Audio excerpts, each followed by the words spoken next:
Chapter 8:13. The next day at noon, Han Hui City. Under the lazy light and cool alleys, people walked slowly in twos and threes, nodding at each other or chatting as they walked. Large trees grew luxuriantly from the top of the wall, quiet and comfortable. Oh? People from the temple headquarters are here? Yes, boss, and there are many of them. Haha, they're quite bold. As soon as they entered Holy Light City, they spread the news that they're going to make a major reorganization. On the same day, they arrested more than 30 clergymen from the surrounding cities and held a trial in the square under the gaze of countless believers. They were all hanged without any hesitation. TSK. After that, they launched a large-scale publicity campaign to guide public opinion. The winds in the world have changed a little because of this. After a pause, the two people who were talking turned their bodies to the side and nodded with a smile, avoiding the auntie who was walking towards them. Then, an ordinary-looking young man chuckled, "Hee, good crisis PR." He scratched his head. "What's the crisis about?" "Oh, nothing. Needless to say, these two people were naturally Tang En and David." After walking for a while, and not seeing anyone within 100 feet, David scratched his head and asked, "Boss, how should we deal with this?"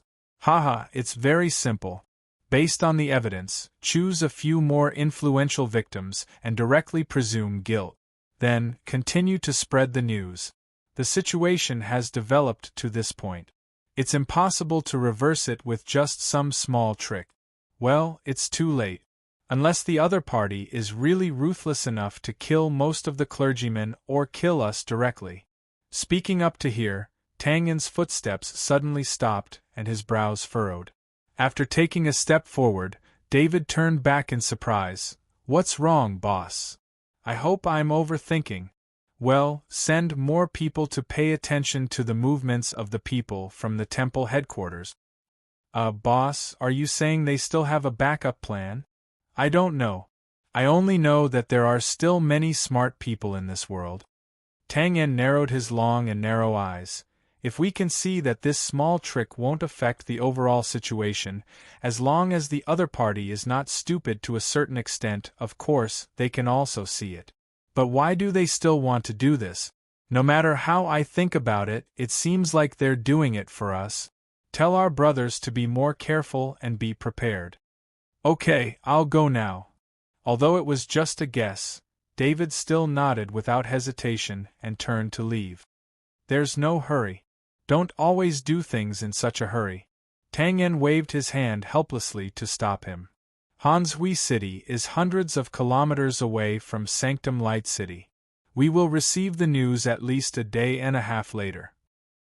If the other party really wants to do something, it's too late for you to inform them now. Pause for a while. Grumpily said, "What's more, Lena sent news this morning that this batch of purple bore cannons has been produced. It's best to send them to the 100,000 mountains as soon as possible. I don't feel at ease leaving this matter to others. If you leave now, who am I going to find?" After saying that, Tang En shook his head helplessly. He seemed to have a lot of manpower at his disposal, but there weren't many people he could completely trust. After all, it was the gray space that he had brought out. As for the people from the secret agency, it was not that Tang En did not want to believe them, but he had to consider the severity of the matter. It didn't matter if the assassin organization let them do it, because even if they were betrayed, it wouldn't hurt their foundation. However, the purple bore cannons were a sharp weapon that was related to the Grey Coat Army. Tang En didn't dare to be too optimistic and leave it to them to operate. However, on second thought, Tang En also felt that he was a little greedy. With dozens of brothers who had gone through fire and water with him, and an intelligence system that covered the northern part of the brand, no matter how he thought about it, he shouldn't have felt so miserable. Well, regardless of whether he should feel sad or not, Tang En, who was still in a slight daze, didn't notice that David, who was beside him, was slightly grinning and looking a little conflicted. As Tang En's right-hand man, David naturally knew about the purple bore cannons. However, today, he really didn't want to take on this matter. He really wanted to find an excuse to immediately turn around and leave. The reason was not that David didn't want to share Boss Tangen's burden, but he was thinking about Harry's sneaky gossip a few days ago, saying that he seemed to have disturbed Boss's business on the day he reported Handy's matter. This was because the atmosphere between Boss and Lena was a little strange that day in the backyard of the alchemy laboratory. Now that he thought about it, it was clearly ambiguous. If he hadn't suddenly barged in, something might have happened between the two of them. Sigh. Scratching his head, David inwardly sighed.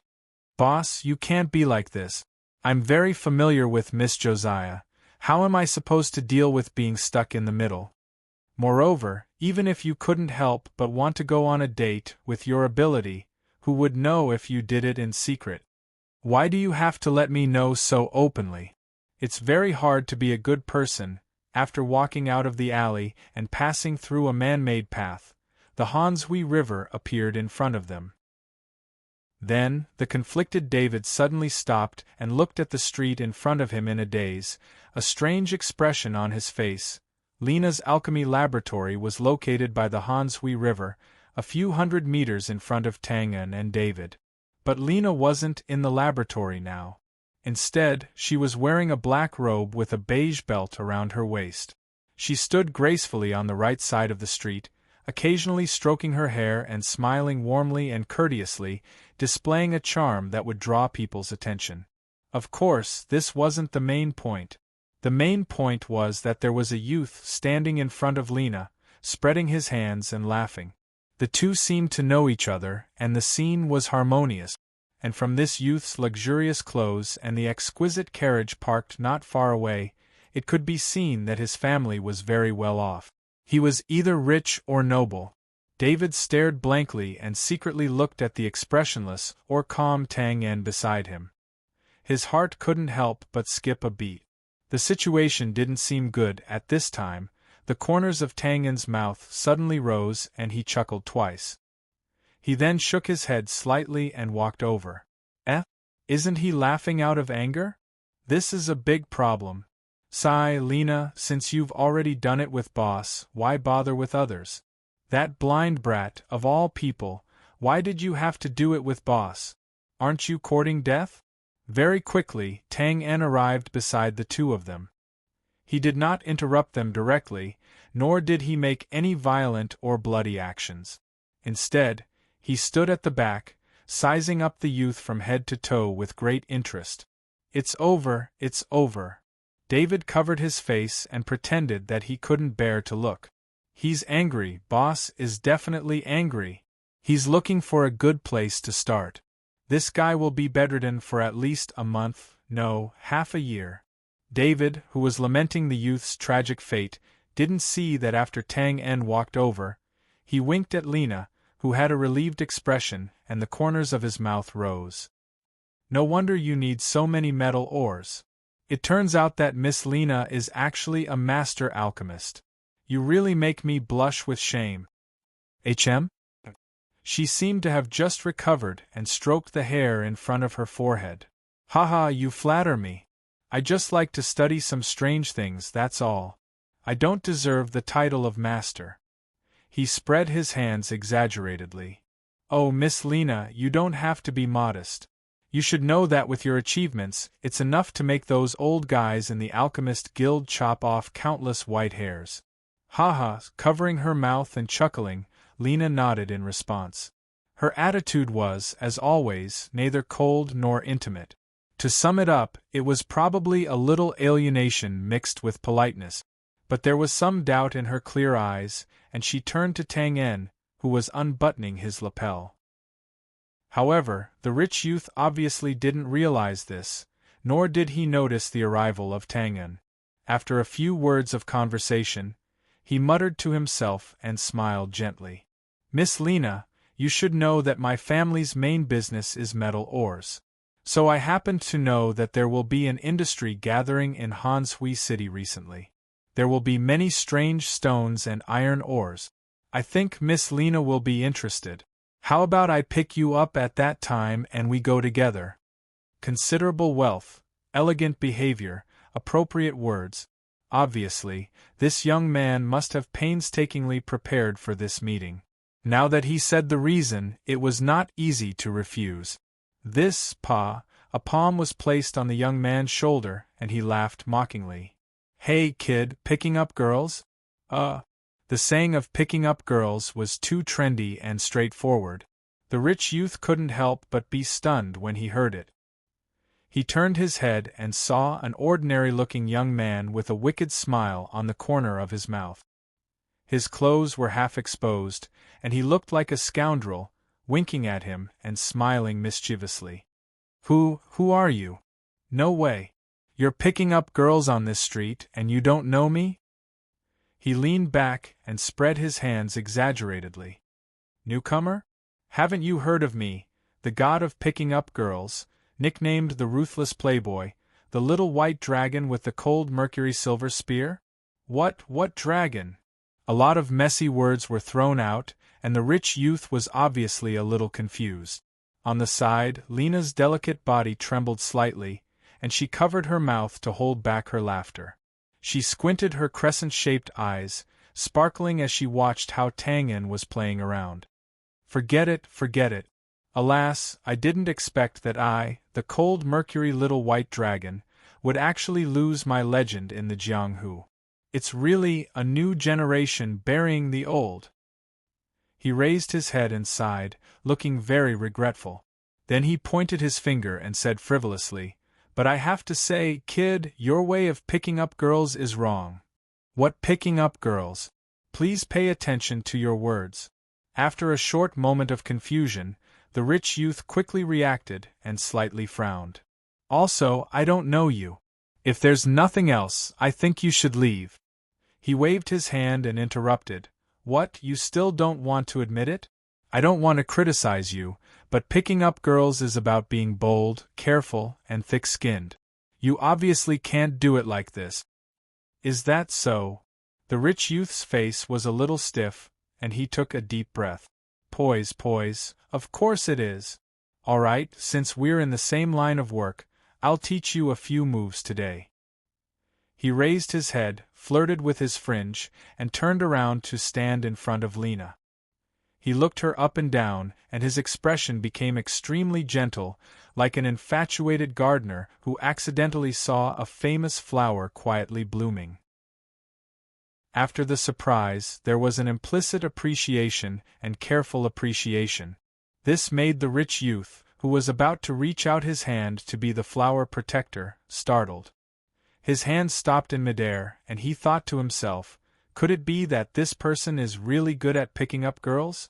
Just as this thought came to his mind, he saw that rascal decisively make his move. More accurately, it was just an index finger, lightly lifting Lena's smooth chin, and then he laughed frivolously. Beauty, do me the honor of having a meal with me. Clang, clang, clang. Thunder rolled. Slightly opening his mouth, the rich youth was dumbfounded. Blinking, Lena also had a frightened look. Instantly coming back to his senses, the rich youth suddenly became furious, and his paused hand clenched into a fist. You cur. He dragged out his tone, showing his extreme shock. Just as his fist was about to hit, Lena's clear eyes suddenly turned into two crescent moons, and the corners of her mouth rose, revealing a brilliant smile that had never been seen before. Okay, where do you want to go? Pausing again, the rich youth almost couldn't believe his ears, and instantly felt a little confused. Touching his pocket, Tang-en shrugged and spread out his hand. I've been a little tight recently. Well, there's a place selling beef oil noodles in the alley up ahead. It's 13 copper coins a bowl, and it tastes good. I often eat there. Beauty, how about we go there? The rich youth heard this and purposely tilted his ears to make sure he didn't hear wrong. He suddenly grinned and sneered silently. Beef oil noodles? And it's precisely 13 copper coins a bowl? You really think you're spending a lot of money? Ahem. Clearing his throat, the rich youth felt that it was time for him to appear. In that split second, he suddenly wanted to thank this rascal. Because as the saying goes, there's only a gap when there's a comparison. But at this moment, Lena suddenly turned her delicate body sideways, and the jade disc stretched into Tang En's arm, and smiled sweetly. Since you're tight on money, then don't waste it anymore. It just so happens that my cooking is not bad. Why don't you go to my house and try my cooking? Looking up, he laughed. Ha, how can I? Where's your house? Let's go now. It's just in front, let's go. It was as if he had been struck by lightning. The rich youth's expression was chaotic as he stood on the side of the street, watching the two silhouettes gradually disappear into the distance until they turned into the alchemy laboratory more than 300 meters away, disappearing from sight. In a trance, someone patted his shoulder. My condolences, brother. You should go back. Believe me, you're already lucky. Slowly putting down his arm, the young man's eyes were vaguely filled with tears, and his lips opened and closed. Why? Some were happy, some were sad. On this side, the rich youth was alone in the chaotic crowd, but behind the alchemy laboratory door, Tang En and Lena were leaning against the left and right half of the door. The latter was holding her stomach, squatting down, and laughing with tears in her eyes. Ha ha! 13 copper coins for a bowl of butter noodles. Yaya Arthur you. Don't say it, don't say it. Ha ha, ha ha. You're not bad, why don't you go to my house? You didn't see his expression at that time. Don't say it, don't say it, don't say it, ha ha. When David walked into the alchemy laboratory and stopped, he saw Tang En and Lena standing up while laughing wildly. The latter kept wiping her eyes, tears swirling in her eyes, and she looked a little out of breath. What's the situation? David didn't get close before, and he was worried about whether he should go up in time to stop the fight, so that it wouldn't end well if someone died. Later, when he saw Boss and Lena leave, he dared to come over. Looking at the young man's expression, he guessed that Boss seemed to have hit this person hard, but he didn't know how. Now, his face was full of doubts. Who would have thought that it would have been better if he didn't say it, but as soon as he said it, Tang En and Lena looked at each other and couldn't help but laugh again, their bodies swaying left and right. After being happy for a while, Tang En leaned over, holding his knees, and took a deep breath. Phew. Oh right, who was that person just now? Will it affect you in any way? With such a heavy blow, Tang En admitted that if it were him in the past, most ordinary people, he would definitely go berserk. So, if that young man had any power, he didn't mind giving him a warning to avoid any more trouble. It's okay, ouch. Holding her stomach tightly, Lena barely suppressed her laughter and shook her head. It's just a metal or merchant. When I was purchasing the materials for the purple cannon, I had dealings with him. He has been pestering me for a few days, and it didn't work to refuse him openly or secretly. But after this, I don't think it will happen again. Haha. In the end, she couldn't help but lower her head and laugh. She couldn't stop at all. Well, that's good. Tang En stood up straight and waved his hand at the confused David. Go out and see if that guy left. If he left, we'll go directly to the factory. David scratched his head in confusion and turned to walk out the door. Okay, don't laugh anymore. Tang En looked at Lena, who was sitting on the ground with her delicate body trembling, and said helplessly, If you laugh too much, wrinkles will appear. For a woman, this was really a trump card. Lena immediately pursed her lips and stopped laughing. After a while, she stood up with the help of the door. She seemed to be a little exhausted. She looked up at Tang En and said, You only know how to scare me. I really didn't mean to scare you. Well, that's not the point. Tang En touched his lower abdomen and smacked his lip. I think I'm a little hungry. What do you have to eat? Lena pouted when she heard that. Clearly, she wanted to laugh again when she thought of what had just happened. Fortunately, she held it in and steadied herself. Let's go, I'll show you. Haha, I'll show you my true culinary skills. That's great. I didn't play the role of a knight in shining armor in vain. Tang En replied with a smile. But then, he suddenly frowned and turned to look at David, who was walking in hurriedly, and behind him, Look, boss, something happened. Luke walked over with a gloomy expression. The secret agency in ancient Wheat City was destroyed this morning. All the brothers inside were captured, including Raymond. One of them was deliberately released so that you can go and save him immediately. Otherwise, they will kill a group of people every once in a while. F***ck. It seems to be the work of the Temple of God. Tang-en was stunned when he heard that. He didn't expect the worst-case scenario that he had told David on the way here to happen so quickly. He reached out to wipe the twitching corners of his mouth. F***ck. My mouth is cheap. He spat out a mouthful of turbid air and spread his hands at Lena, who looked worried. Sorry, it seems that I can only try your cooking next time. Chapter 8:14. Ancient Wheat City, Bran Empire Civilian Academy. There was nothing much to say about the former. It was an ordinary city in the north. There was nothing special about it. It was neither big nor small. As for the Bran Empire Civilian Academy, it was a rather strange thing. Because in the history of the Bran Empire, there was only such a thing as a noble academy. When had there ever been such a thing as a civilian academy? However, if the original name of the academy was changed, then it would be easier to understand. In fact, half a year ago, it did have another name that was widely spread, Dawn Civilian Academy. As everyone knew, this was a new thing created by the Grey Coat Army after a long struggle with the Bran Empire. However, as the Grey Coat Army was defined as rioting bandits and rushed to the barren land deep in the 100,000 mountains, the name of the academy that was personally determined by the leader of the bandits naturally had to be changed. Of course, the Bran Empire also thought about simply destroying these civilian academies and completely erasing the traces left by the Grey Coat Army. However, on second thought, this academy that was built all over the cities and took a lot of manpower and material resources, if it was immediately demolished within a few months of opening, it would be a slap in the face no matter how one looked at it. And if they really did that, it would cause a lot of resentment from the people. After some discussion, the Bran Empire simply took over the academy. The academy could be kept, but its reputation must be credited to the Empire.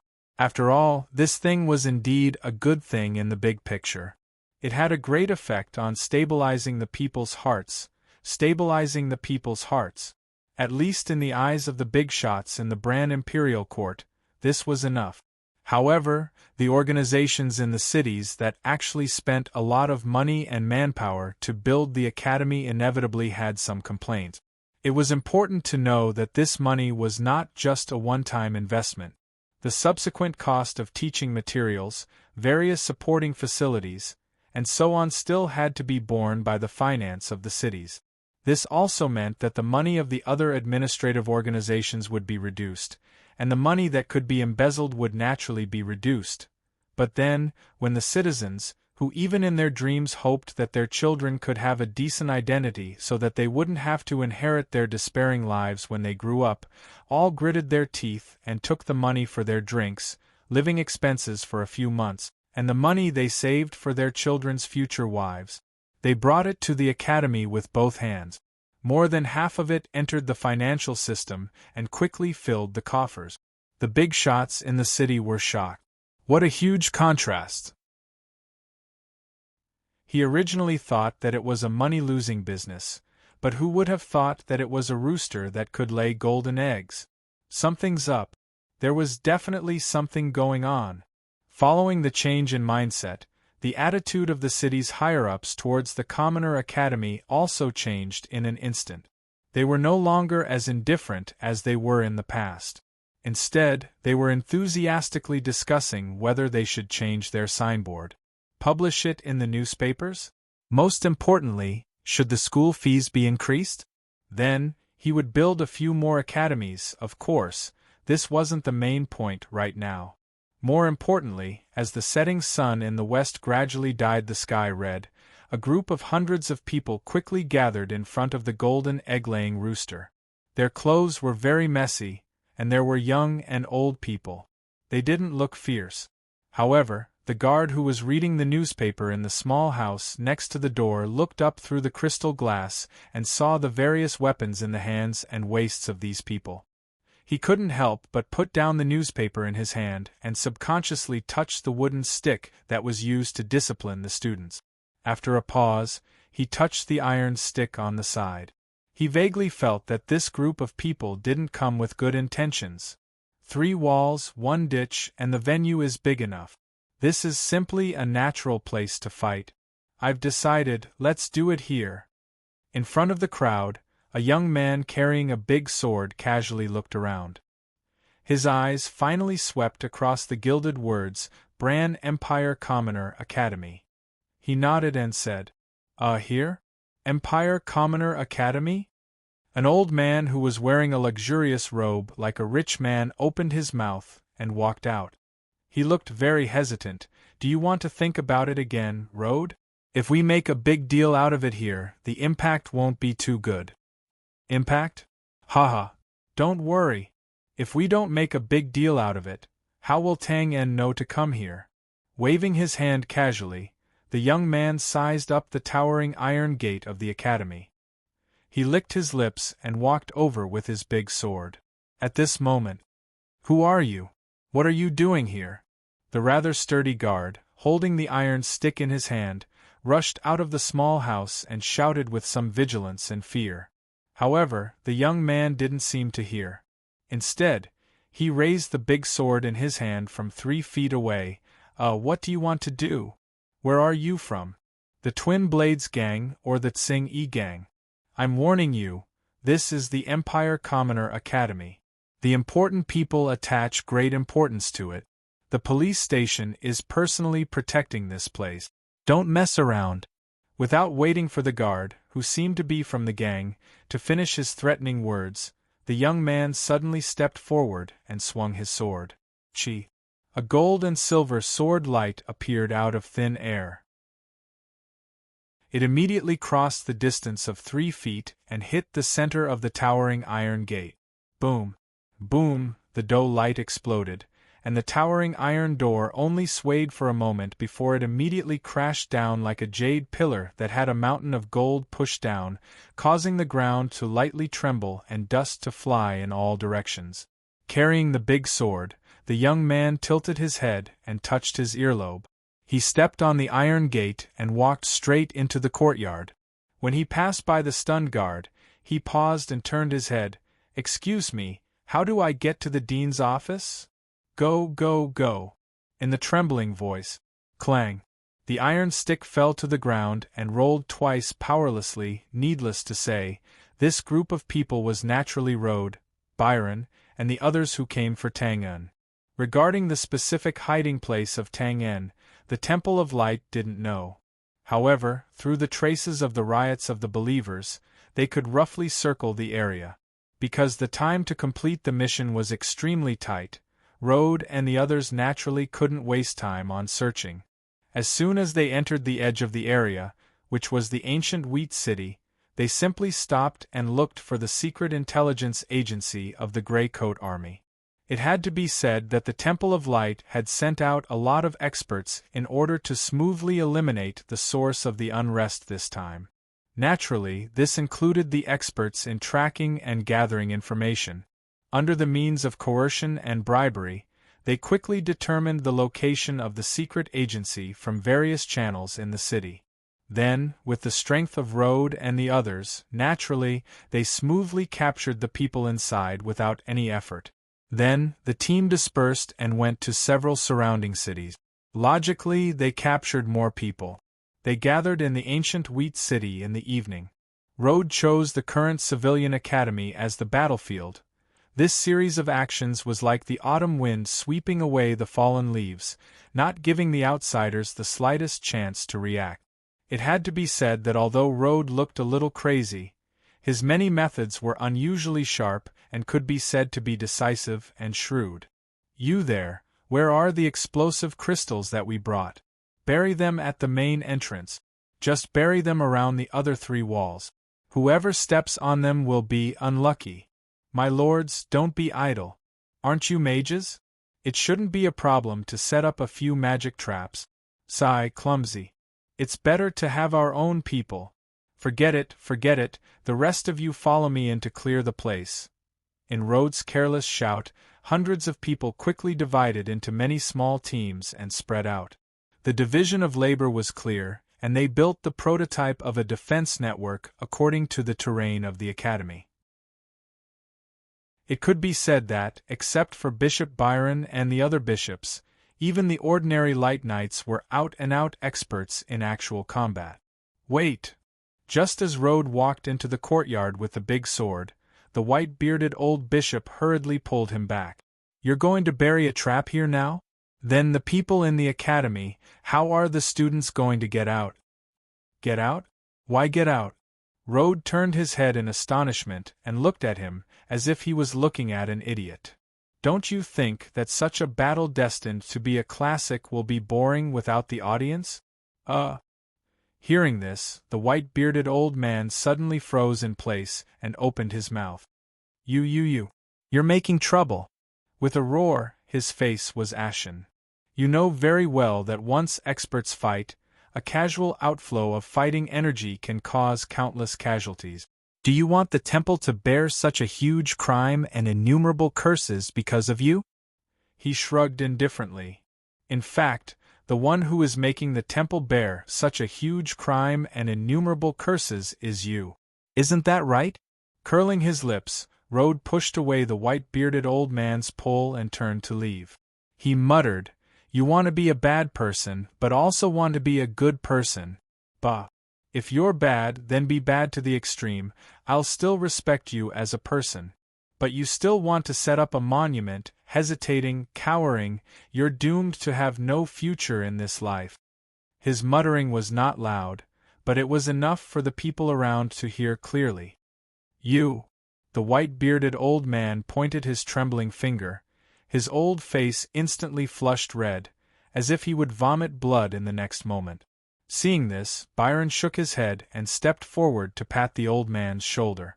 Forget it, don't lower yourself to the same level as this guy. Well, with our current situation, we really don't need to think too much. Hearing this, the white-bearded old man opened his mouth a few times, but in the end it turned into a dejected sigh and weakly put down his arm. That was the truth. If they couldn't kill Tang En within a week, the result that awaited them could be imagined. In this way, there was really no need to think too much now. After this small interlude, Rhodes and his group strolled in the school, unhurriedly walking towards the pointed roof not far away. That was the theological school hall. According to the guard, the dean was not in the dean's office at this time, but was leading the students in the evening prayer. It should be because of this that looking around, there was almost no one in the huge school. It seemed very quiet. Riding and stopping, habitually touching his earlobe, Rhodes seemed to be very interested in the structure of the school. From time to time, he would push open the wooden door beside him and look inside. There were rows of easels in the art room, neatly arranged tables and chairs in the study room, and the entire wall of the ritual room hung with mirrors. Of course, there were more outdoor learning areas. For example, there was a wide circular horse field, an archer training ground with a row of arrow targets, a training ground with all kinds of weapons, and a corner of a red-tiled library in the distance. Judging from the scale of the facilities, this school naturally couldn't be compared to the noble school in the city. But don't forget that this was only a commoner's school, which was only officially established in the Empire's 1,000 years of existence. Therefore, such a configuration had actually far exceeded everyone's expectations. Of course, this was also related to the standard specifications given by the Grey Coat Army when the school was first established. Otherwise, if the cities were to build their own schools, perhaps the school would be like a slum. Rhodes smacked his lips. Tsk. What an interesting place. It's completely different from the boring temple nights. I've said it before. There's no future in cultivating blindly. Most of the people who are trained are just trash with high strength and low IQ. Rhodes shook his head and sighed with great interest. Humph. Although it seemed like he was referring to the Temple Knights department, Byron and the others felt uncomfortable and irritated as though they were being insulted to their faces. Before they could react, who are you? A middle-aged man wearing a scholar's robe came from the corridor in front of them. He seemed to be a teacher or something. Good evening, teacher. Rode looked up and waved his hand with a bright smile. Haha, I respect teachers the most. I also like to deal with cultured people the most. I'm just a librarian. That's not the point. It's fine as long as you read regularly. And, may I ask, is this the temple hall? Rode nodded subconsciously. Yes, thank you. I'll treat you to a meal next time. Rode waved his hand and walked past the middle-aged man. In front of him was a building with a pointed roof that covered a large area. No need. Wait, who are you? The middle-aged man looked at the dozens of people holding various weapons in front of him and finally realized that something was wrong. But at this moment, a big man walked past him expressionlessly. With a backhand chop, he directly knocked the librarian unconscious on the ground. Don't. Sigh, how should I put it? You have to respect cultured people. Each and every one of you, even the god of light can't save you. Rode pursed his lips and turned his head. He pushed open the thick reddish-brown door in front of him and stepped in. Then, he stopped. In countless dark nights, I used the stars to draw you. Your tolerance and love accompanied me in my dreams. In my songs, I used notes to praise you. Your wisdom made me understand God's grace. The most beautiful time of my life was to get to know you, my Lord, Father God. The soothing, gentle, yet dignified and elegant sound of the piano flowed out like flowing water, leisurely echoing in the towering and vast auditorium. On the left side of the stairs, there were rows of young men and women in black robes. Their hands were clasped in front of their chests. They looked pious as they sang the praises of the God of Light. The scene was spectacular and solemn. Needless to say, this was the evening prayer that the guard mentioned. In fact, when the Commoner Academy was established, theology was also taught here. But with the nature of the Grey Coat Army, it was naturally impossible to make it too complicated and solemn. In fact, most of it was just a formality. There was a morning prayer on Sunday and that was it. But after Brand took over the academy, the situation naturally could not be like this. Theology became a compulsory course for every student. Its importance was above all other subjects. Various ceremonies were held accordingly, so there was this solemn evening prayer in front of them. It was a pity that Rode pushed the door open too easily. The creaking sound of the heavy wooden door instantly inserted a trace of disharmony in this solemn scene. The smooth sound of the keys suddenly stagnated, and even the orderly hymns were a little chaotic. Finally, the sound of the piano stopped. A moment later, the large auditorium was suddenly silent. Touching his earlobe, Rode's face showed traces of embarrassment. He waved his hand and said, sorry to disturb you. Continue, please continue. This situation naturally could not continue. The thin old man sitting behind the piano stood up and looked at Rode, who had suddenly barged in with several figures carrying weapons behind him. He frowned slightly and said, I'm the dean of this academy. Who are you, sir? If I say I'm just passing by, would you believe me? Rubbing the space between his eyebrows, Rode shook his head and walked into the auditorium. He waved at the boys and girls who looked at him in confusion. Hello everyone. I'm really sorry, Uncle interrupted your hymns. Well, in order to express my apology, Uncle will lead you to finish the rest of the hymns? He walked up to the stunned old dean, bowed politely, and pointed to the black piano behind him. Excuse me, may I borrow it? He subconsciously stepped back. Of course. Thank you. Nodding with a smile, Rode sat in front of the piano, cracked his fingers, and squinted at the music score. He could not help but look a little distressed. Sigh, I haven't touched this thing for so many years, I've almost forgotten it. Forget it, I'll just make do with it. Where was I just now? Oh, I remember now. This guy is crazy again. Byron and the others who followed him into the auditorium could not help but twitch their mouths. Their faces were stupefied. As members of the clergy, things like hymns of light were naturally familiar to them, and the music score was also at their fingertip. After all, before they officially debuted, these were all compulsory courses. But what time was this now? We're here to kidnap you, okay? Even if it's a bit awkward for a clergyman to bump into a hymn, there's no need for you to personally do it again. Can't you be a little more serious, bastard? All sorts of thoughts ran through their minds. My Lord, Father God. 1, 2, 3, ready, go.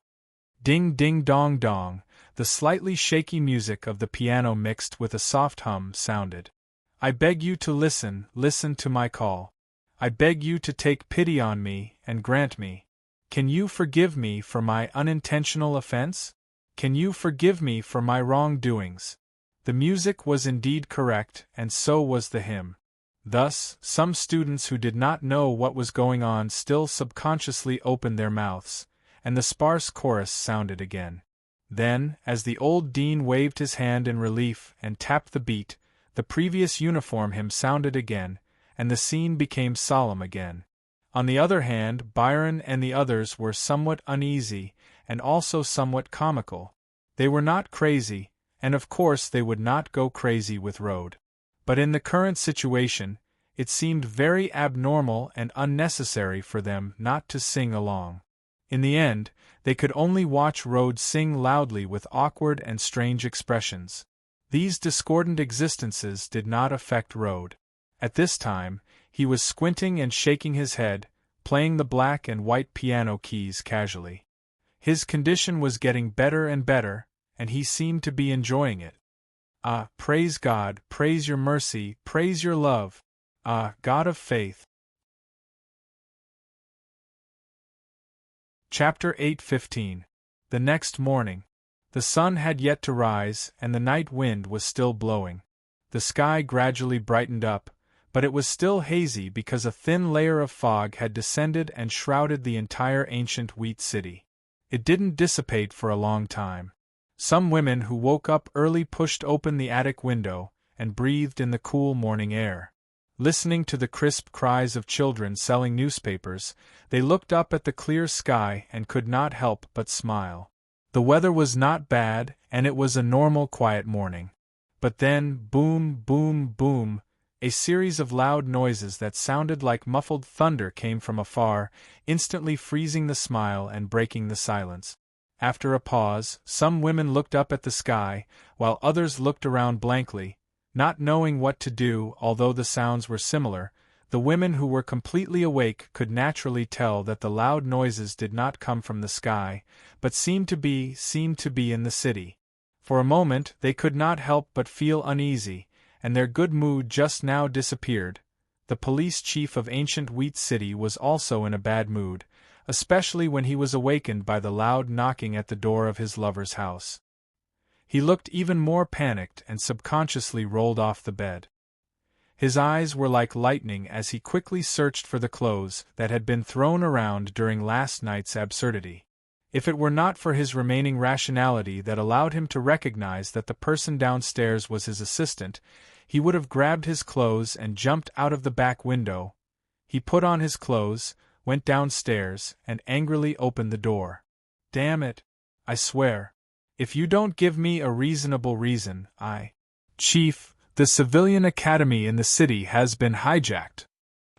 This reason is reasonable.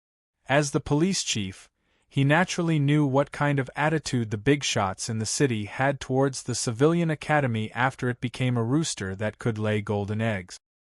He did not dare to delay and quickly went back to the house to put on his armor, took his weapon, and hurriedly left on his horse. Ta. 3 brigades of cavalry set off 20 minutes ago and have surrounded the civilian academy. Then why the F***ck are you bothering me? Why don't you just rush in and take them? Oh right, who are they? Gangs in the city? Damn it. I think they're living too comfortably. The students are all inside, so it's not easy to rush in. Furthermore, even though I don't know where they came from, it's definitely impossible for them to be those lowly thugs in the city. Well, half an hour ago, another group of people of unknown origin tried to rush into the academy, but before they could cross the main gate, half of them were killed by the explosion of the crystal buried there. What? Exploding crystal? Hearing the name of the contraband item, the slightly plump head of the police force shuddered, completely awakening from the shock of such a large sum. He stared blankly for a moment before saying, What kind of joke is this? What's there to rob in the academy? Is there a need to use this? He shook his head.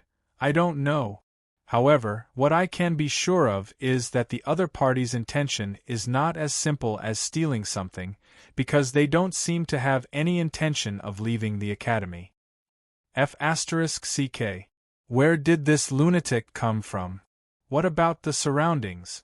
I remember that there are 2 walls around the academy. Can we go in from there? It's possible, but after our brothers climbed in, they fainted after taking 2 steps. It's like magic trapping. Nay. The galloping horse suddenly neighed, its front legs raised high.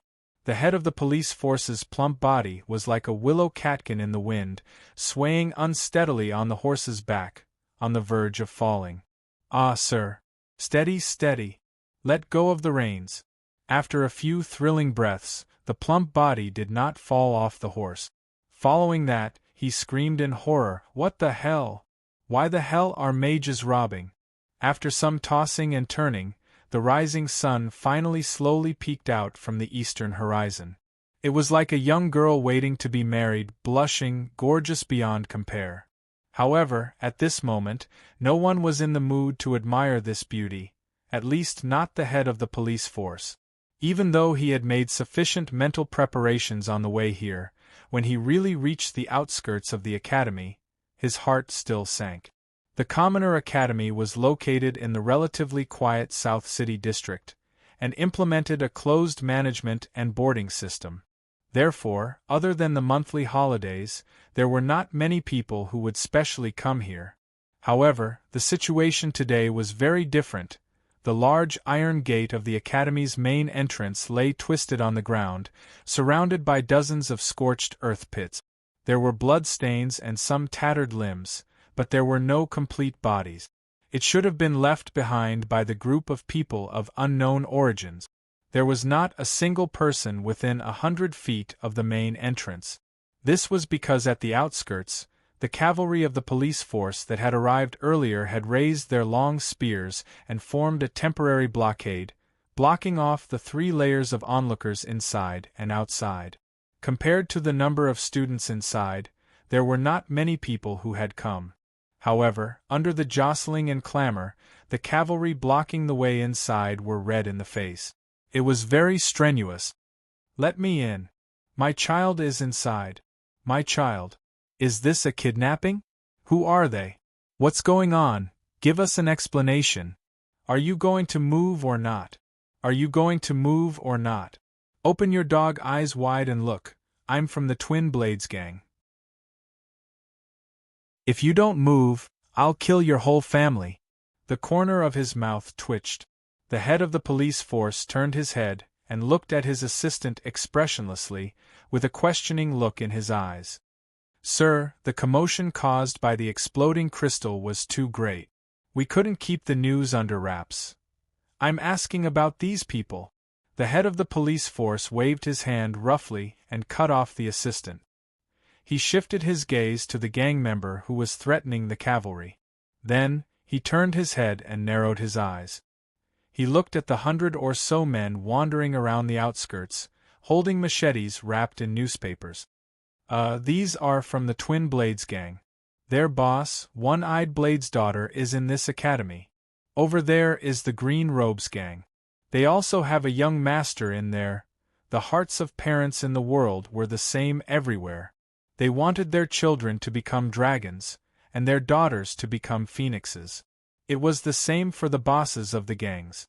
Most of them did not want their children to start off in this circle and walk down their old path. They only wanted to have a decent background. However, the requirements for selecting students in aristocratic academies were extremely strict. Aside from the children of aristocrats, they were also the children of rich merchants and famous people. Children like them who came from unorthodox backgrounds and mixed in with gangs would definitely not be allowed to enter. The commoner academies were not so strict. As long as they paid the tuition fees, they could enter regardless of their background. If nothing happened, these children with different backgrounds would naturally be normal students. However, once something happened, trouble would follow. He got off his horse. I don't have the time to talk nonsense with them right now. Tell them to settle down. After understanding the details, the fat head of the police force's expression instantly darkened. He waved his hand and said in annoyance, "Yes." The assistant nodded in response. He was about to wave his hand to have the crowd open up a path when two figures suddenly appeared in front of him. One of them had a strong body and wore an eye patch over his left eye. The other was thin and dressed in green. They bowed at the same time. "Sir, until now we have been very peaceful. I just don't know if you can allow us to continue living peacefully." The head of the police force could not help but be stunned when he saw the situation. Of course, he knew the two people in front of him. They were the bosses of the local gangs that they had just mentioned, the Twin Blades gang and the Green Robes gang. He waved his hand to stop his assistant from scolding him. He narrowed his eyes and forced some dignity onto his chubby face. He said in a cold voice, "Are you threatening me?" "Sir, you misunderstand. We just want to help." The Twin Blades gang and the Green Robes gang were not without conflict. However, when it came to the safety of their children, they did not show any signs of conflict. The one-eyed man gestured with his hands. The man in green took a step forward and said, "The people inside are ferocious dragons. Yesterday, they destroyed a place in the west of the city with thunder. I heard from the people around that they saw dozens of dazzling fighting lights." The head of the police force frowned when he heard that. He glared fiercely at his assistant beside him. It had to be said that dragons had their ways, just as rats had their ways. Some details that the government did not know about did not mean that the local ruffians did not know about. The man in green took a deep breath and bowed again. "So, if you have any use for us in the future, we will definitely not refuse." Even if they did not know how strong the other party was, the significance of dozens of fighting lights was enough to make the gangs that relied on brute force to conquer the world, and even the police force, fearful. The current situation was very clear. These two gang bosses were here for their children, so they did not mind providing manpower. This was naturally not a bad thing for the police force. After all, no one would complain about having too many cannon fodders. After a moment of silence, the head of the police force nodded slightly. He then said in a deep voice, "Tell your people to keep a low profile. Put away your weapons. There are many people here. I do not want to hear any gossip after this incident." "Rest assured, sir." The one-eyed man's eyes were red. He roared in a low voice, "Whoever dares to say anything, I will kill his entire family." "Humph." The head of the police force snorted. They were of different statuses. Naturally, he did not want to be involved in this. He waved his hand and walked past the two. "Sir is here. Make way, make way." The assistant kept clearing the way in front, enduring the shoving and spitting of the anxious crowd. It was only a few feet, but the fat head of the police force was sweating profusely. Only then did he manage to get away. "Phew! Hurry up and transfer all the manpower in the hall. Also, inform the city guard Old Ba to borrow as many soldiers as possible. The most important thing is those military standard crossbows. You must get all of them for me." The head of the police force was not careless. He knew that against a warrior with fighting aura, ordinary cavalry was useless. Only those powerful crossbows and other defensive weapons had a chance of killing the other party. However, before he could finish his instructions, an urgent voice sounded, "Sir, someone is coming out from inside." Chapter 8:16. Oh, there are quite a lot of people. No wonder God always says that spectating and enjoying the show is one of the bad habits of humans. But I feel that this is the case. After a pause, Rhodes stretched and yawned. He walked out from the back of the main building and looked at the crowd gathered at the entrance. He said with interest, "Lively enough, I like it." But it was clear that not everyone had the talent to be complacent and be a bad guy. At the very least, Byron and the others were not like that. They raised their heads to look at the garrison cavalry that surrounded them and the enraged citizens, feeling the resentful gazes that were like sharp arrows. This made them, who had always been praised and looked at with reverence, feel very uncomfortable. They subconsciously averted their gazes, and their bodies unconsciously stiffened. The feelings in their hearts were even more complicated and indescribable. Looking up at the rising sun in the east, Rhodes snapped his fingers and said, "All right, it's about time. Time to invite our audience." He waved his hand casually. The cold-faced man nodded slightly, turned around and disappeared behind the wall. A moment later, whoosh! There was a sudden clamor at the entrance. The crowd surged like waves, and it was chaotic for a moment. If it were not for the guards blocking the entrance, the exploding crystals at the entrance would have been trampled by the anxious crowd. Because, under the protection of dozens of men, nearly 1,000 boys and girls timidly appeared in their line of sight. They walked up to the horse field 100 meters away from the main entrance and lined up neatly. "Do we have to do this?"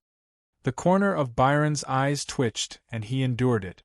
Finally, he asked absent-mindedly, "We will be punished by God."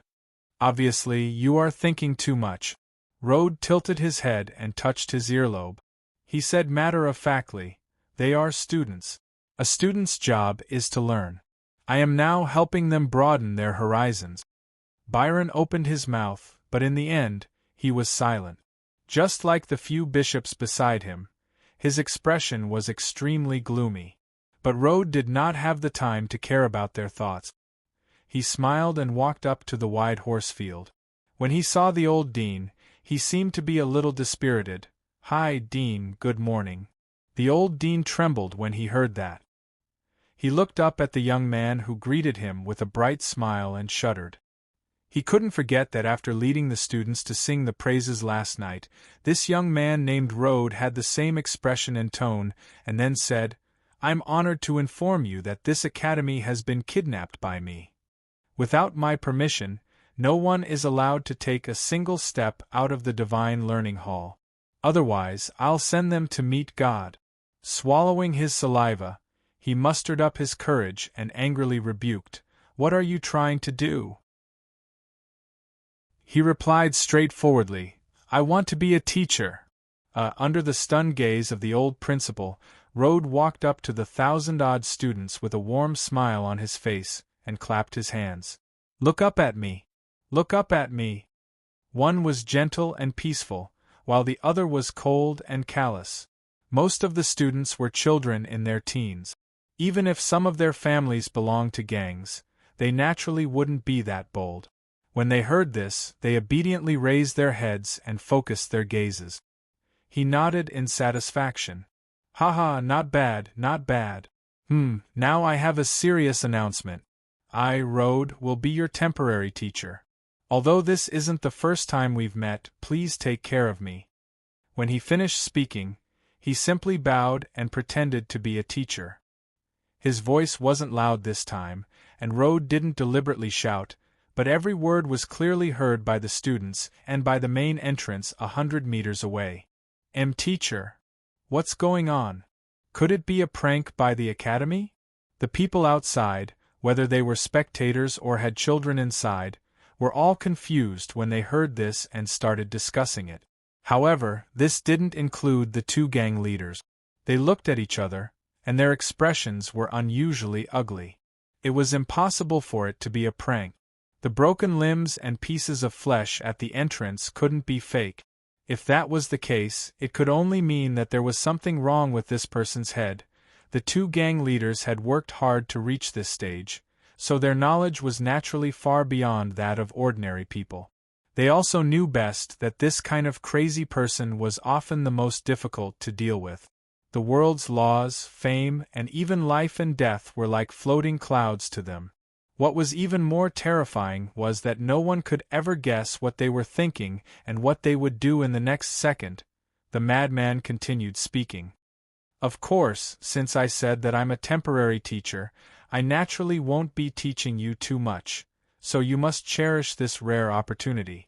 Rode turned around and looked at the man who had just disappeared at the corner of the main building, not far away. He waved his hand. Cling, cling. The man held a long axe in his left hand and a chain in his right. He walked in front and dragged out more than 10 staggering figures behind him. Some of them had their heads lowered, while others held their heads high. They were all men. Aside from a few people, almost everyone had injuries of varying degrees. Their clothes were stained with blood, and it was a terrifying sight. When the 1,000 or so students saw this, they instantly panicked. Low cries of surprise mixed together and formed a low buzzing sound. Rode didn't stop them. His lips curled up and he said slowly, "The first lesson I'm going to give you is a practical lesson. Everyone has studied theology. It doesn't matter if your results are good or bad, but I believe that all of you have heard of the judgment of Armageddon. Alright, let me give you a deeper impression. According to God's decree, when the end of the world comes, God will send down the light of judgment to judge everyone, both ancient and modern. The good will enter the garden of repose and enjoy eternal joy. The evil will fall into the abyss of hell and be burned by poisonous fire day and night." As he spoke, the man had already dragged more than 10 people to the horse field. Rode glanced at them and continued, "But there are too many evil people in this world. Evil things happen all the time. Waiting for the judgment of Armageddon to come is undoubtedly too slow. So, I personally prefer a timely judgment. Today, I'll give you a practical demonstration of the judgment process." Clap, clap, clap, clap. Rode clapped his hands excitedly. Not a single person responded, but he didn't care. He shrugged his shoulders, turned around, and walked to the first young man who held his head high with a slightly provocative look on his face. They looked at each other and said, "Say your name, sinner." "Bah. Grandson, I'm your grandfather." A mouthful of blood was spat out. Rode dodged it as if he had expected it. He wasn't angry. Instead, he nodded in appreciation. "Your courage is commendable, but you've violated the precept of lying. So, you're a sinner." As if he was certifying, he solemnly said the last 4 words and then walked away. The young man heard this and was very disdainful. He opened his mouth, as if he wanted to continue insulting. However, at this moment, a snow-white blade light had already slashed down from the side. Hiss! Hiss! It was the man with the long axe. He simply swung his arm, and the axe fell. A big head was thrown into the air with a large amount of blood spurting out. It was really terrifying. After a pause, in an instant, more than 1,000 students in the field were in a mess. They closed their eyes and hugged their heads, letting out involuntary ear-piercing screams. Some of the young boys and girls rolled their eyes and fainted on the spot, unconscious. Some of them had a stronger psychological endurance, but it was inevitable that their faces were pale and they vomited. Madman. Madman. Even if they'd expected this since long ago, even if they knew that this was done for the sake of spreading their influence and drawing Twain over, when they truly saw this scene, the faces of Byron and the others couldn't help but turn pale, and their bodies trembled as they muttered without end. Killing people was nothing, no matter how bloody and cruel it was. But in front of more than 1,000 children who were as pure as paper, the act of beheading was far beyond the scope of everyone's understanding and tolerance. It wasn't just the children who couldn't stand it. The adults 100 meters away also couldn't help but cry out in alarm. Then they came back to their senses, and their eyes were about to split open. They roared together and wanted to rush through the blockade line of the garrison cavalry, rush into the academy, and cover their children's eyes, but the incident happened suddenly, and there weren't many people who had gathered. And the fat police chief, who knew the danger near the academy gate, didn't dare to let these ordinary people take the risk. He shouted himself hoarse and ordered the cavalry to hold on, hold on. I'll kill your whole family. I'll kill your whole family. The two gang leaders knew the inside story, so they didn't order their subordinates to participate in the blockade. They just stared at Rode with bloodshot eyes, clenched their teeth, and forced out monstrous, killing intent.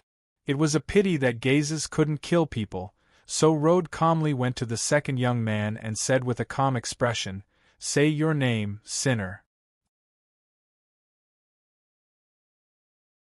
Chapter 8:17. Say your name, sinner. Rode's expression was calm, so calm that there was no trace of emotional impurities, as if he was an immovable god who held the ruler of justice and judgment. However, the target of the judgment, the young man who was hanging his head in silence and whose clothes were stained with the blood of his comrades, was not so calm. Perhaps he also wanted to be calm, and also wanted to face death with equanimity, but looking at the headless corpse beside him and feeling the sharpness of the axe behind him, his body trembled slightly unconsciously. Rode saw the situation and slightly raised the corner of his mouth with a hint of ridicule. He reached out and patted the young man's shoulder. "I asked your name?" With a shiver, the young man licked his dry lips. D-moo. He roared furiously. F***ck. D-moo, you mother***ker. The sturdy young man at the end of the line suddenly rushed out angrily and was about to question his cowardly companion. But before he could land, the big man standing behind him held the axe handle upside down and swung it down. Dong, a dull knock, mixed with the sound of bones breaking, instantly smashed the sturdy young man to the ground, and he groaned miserably. "I just said my name." Looking at the furious eyes on the ground, the young man unconsciously took a step back and murmured to defend himself. Rode's expression did not change. He raised his hand and touched the hair of the trembling young man, and said in a gentle tone, "Don't be nervous, fear is human instinct. What's more, there is indeed great horror between life and death. Well, tell me who your boss is." As if he got a reason to be relieved from these words, the young man hesitated and said, Tang En. Patting the young man's shoulder again, Rode looked a little regretful. He shook his head, no longer asked, and walked away. The next moment, swish. The blade light appeared again, and blood soared into the sky. The bloody scene just now replayed again. Whoosh. It was still chaotic and noisy, but this time the momentum was much smaller because more young boys and girls had already fainted. Those who barely didn't faint turned around and lowered their heads, wiping their eyes and crying softly. They didn't dare to look again. Avoiding the splattering blood, Rode raised his head and looked at the big head spinning in the air, drawing a bloody parabola in the air before falling to the ground.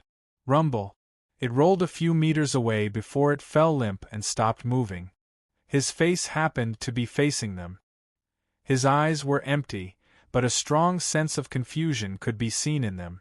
She pursed her lips and said, "I really appreciate your honesty. However, I hate spineless people who have no sense of loyalty even more. So, you are guilty." After casually explaining, Rode's gaze fell on the thousands of students who were either falling or crying, but not a single one of them was looking in his direction. He couldn't help but frown and shake his head in disappointment. Sigh, the psychological quality of children nowadays is too weak. I thought I could persevere and kill a few more, but really? You're from the Temple of Light. A voice suddenly sounded.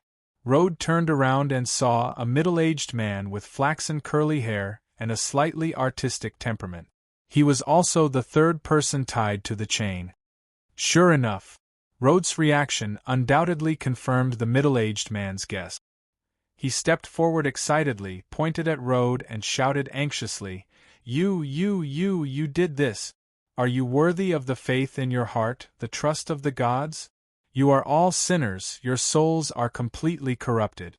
You should fall into the abyss of hell and never be able to rise again. These words were like frying beans in a pot, spoken quickly and urgently. In addition, the middle-aged man's face was full of anger. He reprimanded them as if they were part of the upper echelon of the Temple of Light. Even someone as crazy as Rode couldn't help but touch his earlobe and look startled. You are? I'm Raymond. I used to be a Puritan of the Temple of Light, but I've long been at odds with the current Temple of Light. I've been slandering you for more than 10 years. That's not the point. Let me tell you. The Temple of Light was destroyed in the hands of shameless people like you. Disgusting. In such a big horse field, only the middle-aged man with flaxen curly hair roared loudly like an angry lion. His voice rumbled, and he scolded to his heart's content. Perhaps this was the so-called righteousness, courage. Rode didn't speak, nor did he make any dangerous moves. He only raised his hand from time to time to wipe the saliva on his face. The big man with the axe also didn't move. He stood there in a daze. Not far away, Byron and the other bishops were a little dumbfounded. But then, their expressions became strangely relaxed. From what they had done in the past, they obviously weren't good people. At least, they weren't qualified to speak for God. But no one would go as far as Rode, angering the heavens and people. So, it wasn't easy. Let's not talk about what would happen to this middle-aged man. The important thing was that someone finally stood up and scolded this lunatic. No one interrupted or interfered. For more than 10 minutes, the angry scolding echoed in the horse field. The scene was a little strange. Huff, aren't you good at talking? Why don't you talk back? Huff, you still want to kill me? Come on, Redmond wasn't a professional speaker, and he wasn't an imperial official who could speak eloquently the moment he opened his mouth. What's more, there was a limit to a person's breath. So after more than 10 minutes, Raymond finally couldn't continue. Finally, he wiped the saliva off his face. Clap, clap. Rode clapped his hands expressionlessly and nodded. Good scolding. It's reasonable. Raymond. I always feel that people with real inner qualities don't bother to show their perseverance. If you have courage, then you have courage. If you don't, then you don't. A truly fearless warrior doesn't need to act righteous and heroic to disgust others. Of course, cowards who betray their masters are even more despicable. Pause for A while exaggeratedly spread his hands. Another example is the Temple of Faith. I never thought that singing a few words of praise and making a few gestures is a true believer of the temple. Come on, we're not children. Do you need to use these methods to strengthen the impression in your heart? Ridiculous. Shrugging his shoulders, Rode reached out and patted Raymond's shoulder. As if he found a confidant, he praised, "So, I admire you. I admire your courage, and I admire a true believer even more." Raymond was stunned for a moment. He subconsciously patted the arm on his shoulder and showed undisguised disgust. "But I hate you. You make me sick." "Ha, look, this is your courage." Laughing, Rode didn't care at all. He glanced at the resentful and fearful youth and curled his lip. "They should thank you." Raymond was completely dumbfounded. He wasn't a warrior who was unafraid of death. Naturally, he was also afraid of death. Just now, he rushed out in a fit of anger and cursed to his heart's content. He thought that whether he finished cursing or not, he would die miserably without any suspense. But he didn't think that after cursing, he would actually get the other side's approval. Now, Rode even waved his hand and ordered the axe-wielding man to bring them back. His brain couldn't help but crash. This guy. Could he be the legendary idiot? Well, let's not talk about idiocy for now. Looking at Raymond and the others being brought back and imprisoned, Byron and the others looked at each other and couldn't help but be stunned speechless. They didn't agree with Rode's previous actions, but the way it ended, Sure enough, you can never guess the thoughts of a madman. You can't guess it. Without the sinners, the trial naturally couldn't continue. So along with Raymond and the others, the 1,000+ students on the horse field were also brought back. But although the matter had come to an end, looking at the frightened and tearful faces of the students and the figures of 2s and 3s staggering back while holding the unconscious students in their arms, it could be seen that this scene would inevitably accompany them for a very, very long time. Of course, this had nothing to do with Rode. It seemed that because he found a confidant, he was in a good mood and hummed all the way out of the horse field. But just as he passed by Byron and the others, his footsteps suddenly stopped and he suddenly turned his head. "What's wrong?" Byron saw Rhodes gaze and subconsciously looked at the school's main entrance. Chuckling a few times, he said, "Hee, nothing. There's an expert there." "Well, he's not friendly." Seeing that he couldn't lock onto the target, Rode quickly withdrew his gaze and indifferently spread out his hands. Byron was surprised, but he quickly reacted. He knew that martial artists were very sensitive to things like killing intent. He couldn't help but tense up and nervously asked, "Is it that Tang-en?" Rode rolled his eyes and said, "Come on, I'm not a god. The other party just glanced at me. Even if there was killing intent, how can I be sure that it's that Tang-en?" Byron was speechless when he heard this. This was the truth. With Rhodes' actions just now, who didn't hate him to the bone? Not to mention Tang-en, even the experts passing by would be very dissatisfied with Rode. It was normal for them to glance at him with killing intent.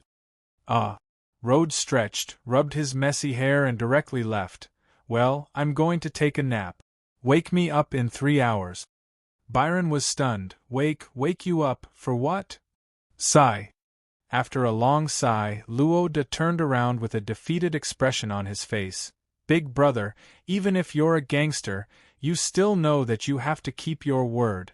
Since I said that I'll kill some people every once in a while, of course I have to keep my promise. Oh right, when the time comes, I'll bring out those students who haven't fainted.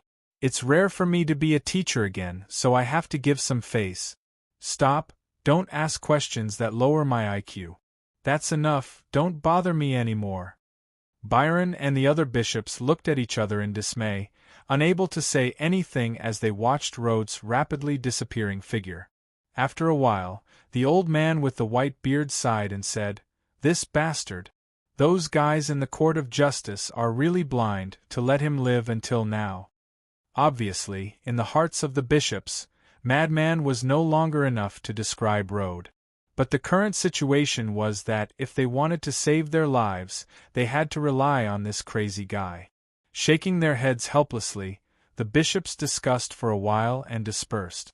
Rode didn't care who released the killing intent just now, but they naturally couldn't. For the safety of their lives, they had to check the defense network everywhere in the academy. Chapter 8:18. More than 1,000 students were brought back to the auditorium. Rode waved his hand and went to sleep. Byron and the others went to check the defense of the courtyard walls.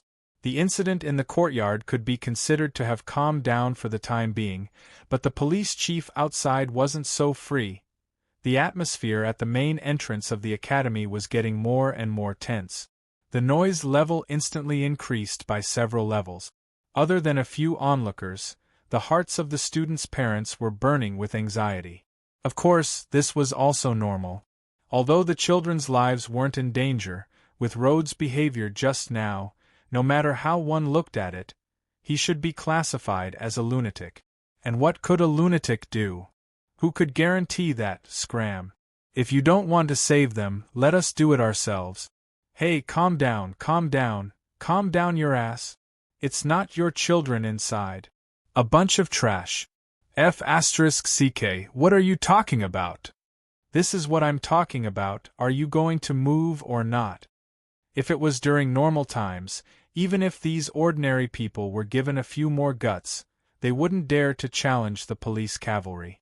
But now that their children were in danger, these parents naturally couldn't care about anything else. Now, not to mention mere cavalry, even if the city lord was in front of them, they would still scold them under impulse. And these police cavalry were actually wronged. They wanted to rush in, but the exploding crystals at the entrance and the magic traps on the surrounding walls were far beyond their ability to deal with. No matter which one it was far beyond their ability to deal with. If they went in, they would die anyway. Thus, how would they dare to play the heroic charge? Fortunately, the two gang leaders knew the situation and didn't lead their gang members to join in. Otherwise, these police cavalry wouldn't be enough. And in the end, the situation was still within their control. Although the fat police chief's head looked like a pig, he did have some ability. Now, every street leading to the academy had been blocked by the cavalry, blocking a large number of students' parents who had just heard the news and hurried over. As for the uncles and aunties who came early in the morning, they had no choice but to brace themselves and endure. But among them, a hunchbacked old lady with a head full of white hair slowly retreated from the agitated crowd. Once he came out, he cast a glance at the gang members gathered at the perimeter. Then, without batting an eyelid, he looked away and walked into the alley across from the academy. She paused and looked around. She leaned against the wall and stood upright. The image of a hesitant old lady from before disappeared without a trace. It was replaced by a valiant and domineering aura. Of course, we need to be clear here. Although domineering was mostly used to describe men, it was also suitable for a unique woman. She was even more domineering than most men. Bang! His fist slammed into the wall of the passageway. Clatter, clatter, clatter, clatter, as a holy spear appeared from within the passageway. Sylvia expressionlessly took out the long spear. She gently stroked it with her palm, instantly wiping off the bluish-white dust on it. The smooth, mirror-like body of the spear reflected her ice-cold face, faintly flashing an icy, killing intent. Needless to say, the target of this murderous intent was naturally those within the academy, especially Rode, Byron, and the others. Sylvia had actually arrived a long time ago. Before Byron and the others arrived at ancient Wheat City, she had been secretly following behind them. It turned out that they were planning to capture Byron alive and bring him to the headquarters to confront them to prove their innocence. But after discovering Rode and the others, they had been holding back and didn't make a move. Sylvia's style of doing things was indeed straightforward, but she was definitely not stupid. Who was Rode? She naturally knew him. She had also heard of his reputation. Of course, Sylvia wasn't afraid of him. Although they hadn't fought before, she had strong confidence in herself. However, although this team was directly led by Rode, he wasn't the only expert. From the surface, Sylvia saw a few familiar faces. They were all first-class experts, and their strength wasn't inferior to hers. Moreover, after following them for a few days, Sylvia also faintly felt that there was a terrifying force following this team, hiding and not releasing it. At first, Sylvia was puzzled about the purpose of such a strong team. Why did they deliberately change their appearance? Then, after seeing some of the actions of Rode and the others in ancient Wheat City, she suddenly understood. They were targeting Tang En. To be honest, when Sylvia realized this, she couldn't help but be a little stunned. It wasn't for anything else. She just lamented that she and Tang En were really fated. After going around in circles, they could always inadvertently meet each other. Of course, lamenting was just lamenting. After knowing the situation, Sylvia naturally couldn't leave. Of course, this wasn't to stay and help Tang En. Although she didn't have the strong killing intent towards Tang En like before, she definitely didn't have a good impression of helping him. Besides, Sylvia wasn't optimistic about Tang En's ending this time. It would be fine if he didn't come. Once he came to fight, it was absolutely impossible to defeat such a terrifying team. But somehow, Sylvia had a faint feeling that Tang En would definitely come this time. The reason was very simple. The order to raid the Bounty Hunter branch was given by Byron and the others. Since he was so angry at that time, there was naturally no reason for him not to come and kill the mastermind behind the scenes this time. So, Sylvia just thought that when Tang En came to fight with Rode and the others, she would take advantage of the chaos to capture Byron and the others. However, after seeing Rode's actions just now, Sylvia changed her original intention. Although the Temple of Light declared Sylvia a traitor, Sylvia was Sylvia. She certainly didn't think that she was a traitor of the Temple of Light, nor did she agree with the way Rode and the others acted just now. Sylvia knew that killing the intelligence personnel of the Grey Coat Army was a strategy to force Tang En out. Although it was shameless, she could understand it a little. After all, the members of the Grey Coat Army were not only bandits in the eyes of the Bran Empire, but they were also enemies of the Temple of Light. But to commit a bloody act in front of more than 1,000 children who were only 10 years old was completely touching Sylvia's reverse scale. What was the point of doing this? To expand the influence so that Tang En would know earlier? Well, even if that was the case. But what was the difference between doing this and evil heresy? There was no difference. They all deserved to be judged, they all deserved to be killed. Shaking her spear, Sylvia pursed her lips and looked at the direction of the school from afar, then looked up at the sky. Wait for the sky to turn dark, then I'll do it. She turned around and left, instantly disappearing into the alley, leaving only a faint murderous intent lingering in the air. In the afternoon, dozens of kilometers away from ancient Wheat City, more than 100 riders rushed out from a neighboring town and ran wildly on the official road. In fact, although there were more than 100 horses, there were only a few dozen people. The reason why there were several times more horses was that most of these riders had 2 to 3 steeds with them. They seemed to be carrying something heavy and needed to change horses from time to time. Not long after, a rider rushed out from the small town gate thousands of meters behind them and quickly caught up with the team, coming to the rider at the front. He covered his mouth with his hand to block the wind and said loudly, "Boss, I've determined their location. They're at Ancient Wheat City's Civilian Academy." The rider at the front turned around. His face was ordinary, and his eyes were long and narrow. Who else could it be other than Tang En? Looking at the rider who came over, Harry looked like he wanted to say something but stopped on second thought. He frowned and asked, "They kill people every few hours. Now, 6 of our brothers have been killed. Our brothers from nearby organizations wanted to save them, so they launched a surprise attack this morning. As a result, they buried explosive crystals at the gate of the academy, causing heavy losses here. I've ordered them not to do such things again." Nodding, Tang En narrowed his long and narrow eyes. After a moment of silence, he asked again, "What about their strength?" "I'm not sure. I only know that they have nearly 250 people. At this speed, when will they arrive at Ancient Wheat City?" "In about 3 hours before dusk."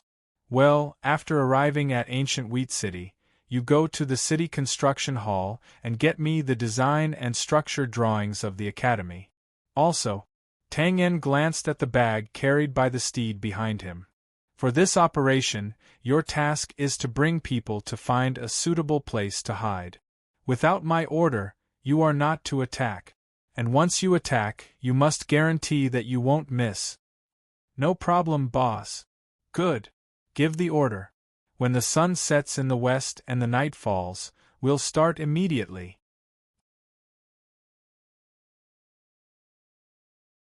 Chapter 8:19. The sudden kidnapping incident continued to be a stalemate. However, Rhodes' plan of killing a group of people every once in a while could not be carried out. That was because right after lunch, the guards outside launched a probing attack. This situation was inevitable. After all, there were more than 1,000 students trapped inside. Once there was a mishap, the consequences were definitely not something that the people in power in this mediocre city could bear. And when the important people were in trouble, they would naturally push the blame to the person in charge of the department out of habit. And when the person in charge of the department was in trouble, they would naturally push the blame to the person in charge. After going around in circles, in the end, the head of the guards bitterly realized that all the pressure was piled on his fat, pig-headed face. And he had no way to push it. Helpless, he could only bite the bullet and launch an attack. It should be said that the power that the guards held was not weak. The process at the beginning was very smooth. They gathered a large number of people under the west wall of the academy and launched a violent attack. They pushed the wall a few feet away. Without waiting for the dust to settle, the guards held the military standard crossbows and fired randomly, suppressing the enemy. Then, the guards rushed in like a tide, and then, there was no more and then. All sorts of magic radiances came crashing down from the sky. Fireballs, violent ice blades, hurricanes, they instantly filled the area around the gap in the wall, knocking the guards who charged in dizzily. In a daze, they enjoyed the treatment of both ice and fire, feeling so comfortable that they couldn't tell which direction was north. Luckily, it was unknown whether the spellcasters inside had not practiced their magic to perfection, or they simply did not take them seriously. A bunch of dazzling and magnificent magic spells were thrown at them.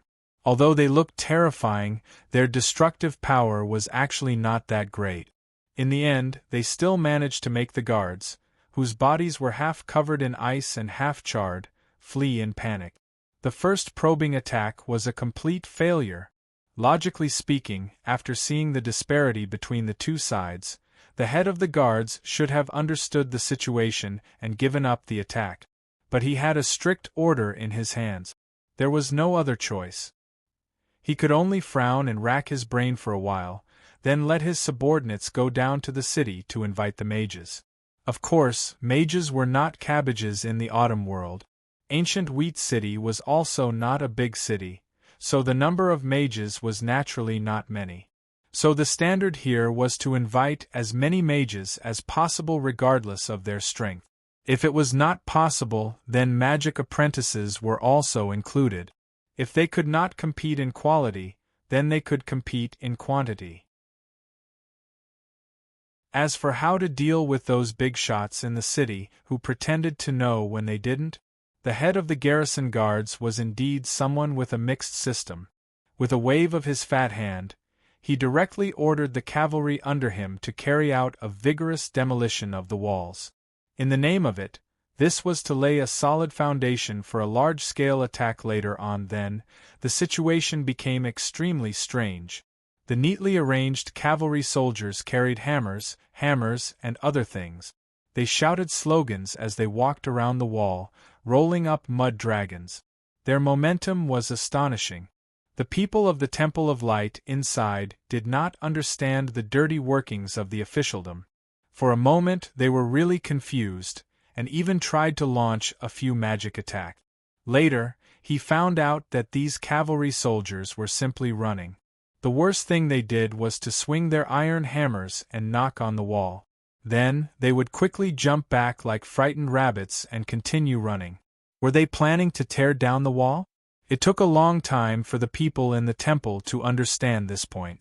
They were speechless and at the same time a little amused. It was important to know that the magic traps were set on the inside of the wall.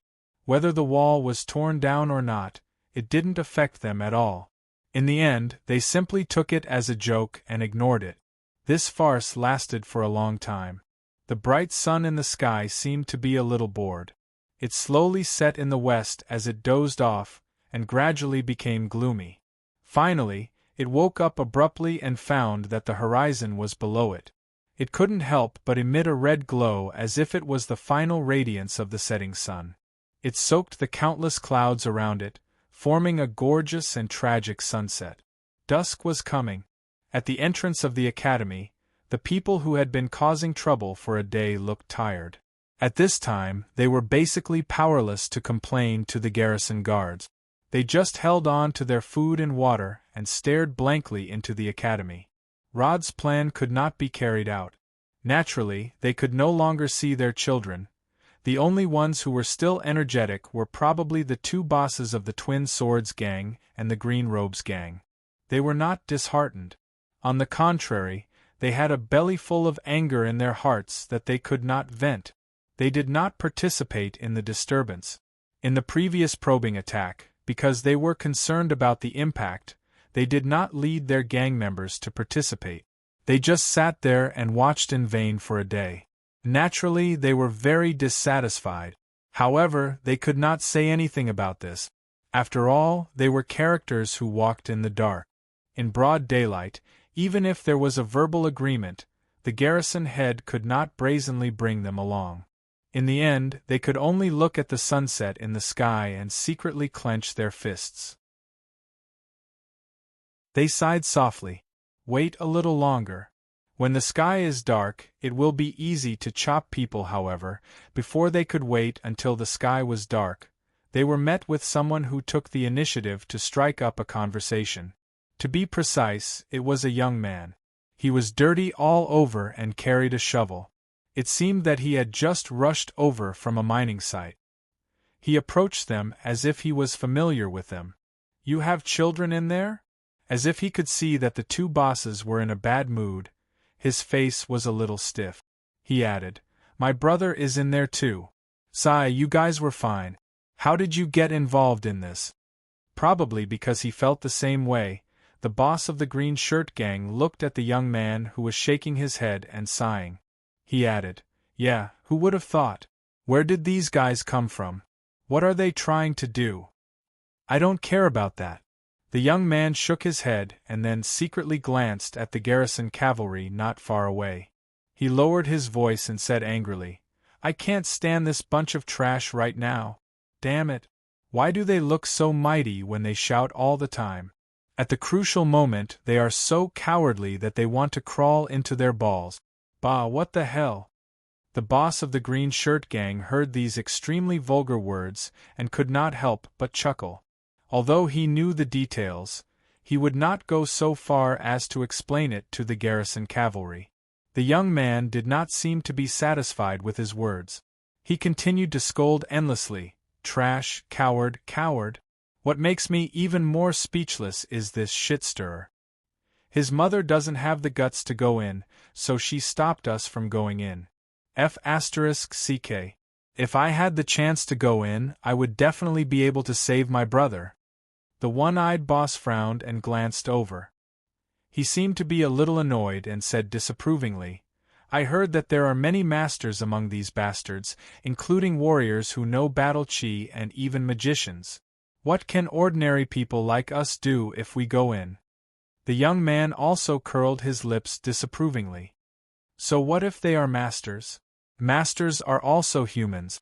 They also have 2 shoulders and a head. Sigh, I see that you are also a man. Now that your own child is inside, how can you say such cowardly words?" The one-eyed boss turned his head with a gloomy expression and waved his hand for the burly man who stood up to sit down. He sized up this young man and narrowed his eyes. "Then what do you think we should do?" There are explosive crystals buried at the main entrance. Do you know about explosive crystals? It is something that will explode when you step on it. How are you going to go in?" His words were a little teasing. Naturally, it was not a sincere question. The boss of the green shirt gang knew that this was a sign that he was going to kill someone in anger. He shook his head and was about to wave his hand for the young man to leave. It was better to avoid trouble. Unexpectedly, the young man immediately said, "Isn't that simple? Since it will explode when you step on it, then don't let people step on it. The guards don't have a lot of horses, right? Just send a group in and they will immediately clean up the explosive things. It's a good idea." The one-eyed boss was stunned. He then turned his head and looked at the boss in the green shirt gang. Both of them looked happy. Their previous thinking was somewhat fixed. They all thought that since there were explosive crystals buried here, then people would definitely not be able to go in. However, they didn't expect that they could use other animals to replace them. After regaining his senses, Hammerhand laughed loudly. "Haha, not bad. It's a good idea. Thank you, brother. After this is over, I will visit you and thank you heavily." You're welcome." But, it's over just like that? The young man scratched his head and murmured, "Don't we still have to deal with the masters?" The two bosses who were about to get up and discuss with the head of the guards trembled when they heard this. They turned their heads again. Their expressions were no longer as indifferent as before. They asked tentatively, "Brother, could it be that you still have some tricks up your sleeve?" He waved his hand. "It's just some small tricks that can't be used in public. Well, first, everyone has to unite and then prepare some things. Do you know about lime powder? There are many earthen kilns. This stuff is good. A small bag can be scattered over a large area. It doesn't matter if you are a master or not.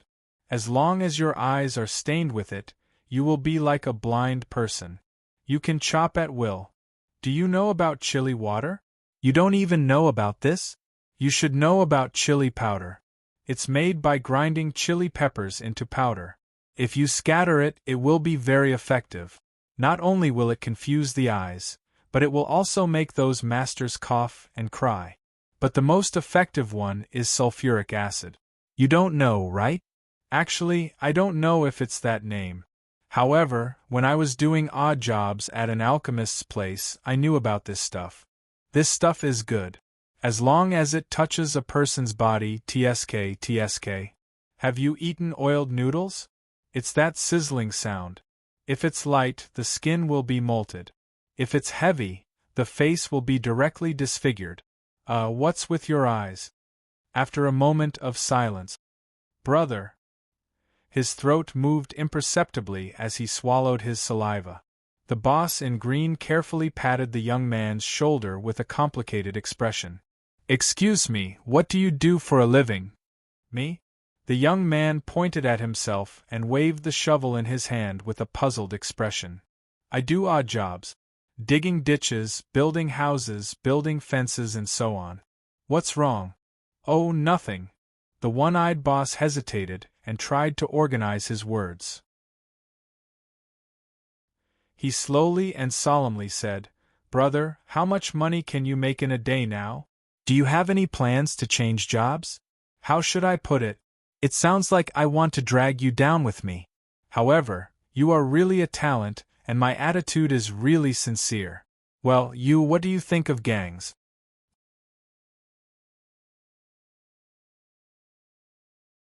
Chapter 8:20. In a sense, God was fair. He did give everyone talent. The difference was the so-called difference between a door and a window. Therefore, some people were good at cultivating strength and had amazing talent to control all living things. Some people were good at planting crops and were happy with their lives. However, there were more people in this world who couldn't find their position or didn't have the conditions to find their position. They could only waste their talent. For example, if a person who was born to cultivate strength went to plant crops, then it was very likely that a peerless martial artist who stood at the top of the world and looked down on everything would starve to death on his own 2 acres of wasteland. Another example would be a person who was born to grow crops but chose to cultivate his strength. Then, it was very likely that a smart and skillful man who started from scratch would die silently in a battle, with no one paying any attention to him. Was it a pity? Of course, it was a pity. Therefore, outside this turbulent commoner academy, after hearing about the despicable methods that were tailor-made for gangsters, the one-eyed boss decisively cherished talent. He wholeheartedly wanted to take this handyman, who was born to be a gangster, under his wing. Unfortunately, the recruitment work didn't go very smoothly. After learning that the 2 people in front of him were the leaders of the biggest gangs in the city, the young man was obviously a little scared. After a few words, he carefully said goodbye and then retreated in a sorry state. He's definitely a talent to be a gangster. Unfortunately, he's a little timid. Looking at the young man's figure disappearing into the surrounding alley, the one-eyed boss still shook his head in disappointment and regret. The cyan-clothed boss also shook his head, but his opinion was completely different. Timid? Haha, I think he's very smart. After taking a slight breath, the cyan-clothed boss said with a serious expression, It's fine if I don't know his ability, but after I know, I'll definitely recruit him. If he agreed to your recruitment just now, I'll definitely do everything I can to make sure that he won't live past tonight." The one-eyed boss frowned when he heard that. His expression was gloomy, but he soon calmed down and nodded lightly to show that he understood. That was the reason. Now, they were both worried about the safety of their children, so the two of them could sit together peacefully. Normally, as the two biggest gangs in ancient Wheat City, the Twin Blades Gang and the Cyan-Cloved Gang were each other's biggest enemies.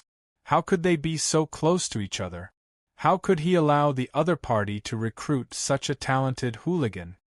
It seems that the best way is to send him away from ancient Wheat City. Agreed, the further the better. It's rare for us to agree. The two of them looked at each other and smiled, tacitly not discussing this topic any further. Then, the one-eyed boss slapped the ground and stood up. "Let's go. Rescuing the children is more important now. According to what that guy said just now, tell your men to prepare more lime powder, chili water, sulfuric acid. Actually, as long as it's poisonous, it's fine." The big boss in green stood up and smiled. "This has inspired me. Perhaps we should apply some poison on our weapons or something." "Good idea." The one-eyed old man nodded his head and walked a few steps away. He called his little brother over and told him what he needed to do. Then, he pulled his little brother's ear and said solemnly, "Leave those things to others. Go and do something big for me alone." Did the person who spoke beside me see it? He entered the alley. "Remember, you must invite him to our gang. Remember, you must. Please." "Don't worry, boss." At the same time, on the other side, the big boss in green hugged his little brother's shoulder and said in a low voice, "You were the closest to me just now. Did you see that person's appearance clearly? I don't care what method you use, but you must let me see him alone. The sooner, the better." "Well, if those bastards from the Dual Sabers gang beat me to it, then let me see his corpse." "Sure, boss." After fighting with each other for a while, the two big bosses walked together casually again. "Boss One-Eyed, have you given the instructions? If so, let's go find that fat pig director now. For the time being, he's the only one with horses." "Okay, please. Please." Please, I sympathize. As long as it was a fine horse, there would always be a chance for a talent scout to take a fancy to it. Similarly, as long as it was a talent, there would always be a chance for someone to appreciate it. However, there was a problem, and that was that not all the fine steeds were willing to carry Bolo, who had allowed them to shine brilliantly. Also, not all talents would kowtow after being recognized, shouting "Lord," or something. At least, this young man was not one. Therefore, after walking into the alley, the young man changed his frightened look. He carried the shovel on his shoulder and walked around the alleyway with ease and speed. From time to time, he raised his head and laughed. I just threw out a few words of experience and immediately convinced the two big bosses of the Jianghu. TSK, it seems that I am indeed a one-in-a-million genius. That lunatic Luoda, watch me take care of you right now." Needless to say, this narcissistic guy was Tang En without a doubt. Before dusk, Tang En finally led his team to ancient Wheat City. Because he already had a plan in mind when he came, what he lacked was to survey the actual battle terrain and understand the situation of the opponent's combat power. Therefore, the tactical arrangement was quite fast. The former was easy to deal with. As long as he had a design blueprint stolen from the urban construction hall, it would be more or less settled. As for the latter, he couldn't solve it now, nor did he have the time to solve it.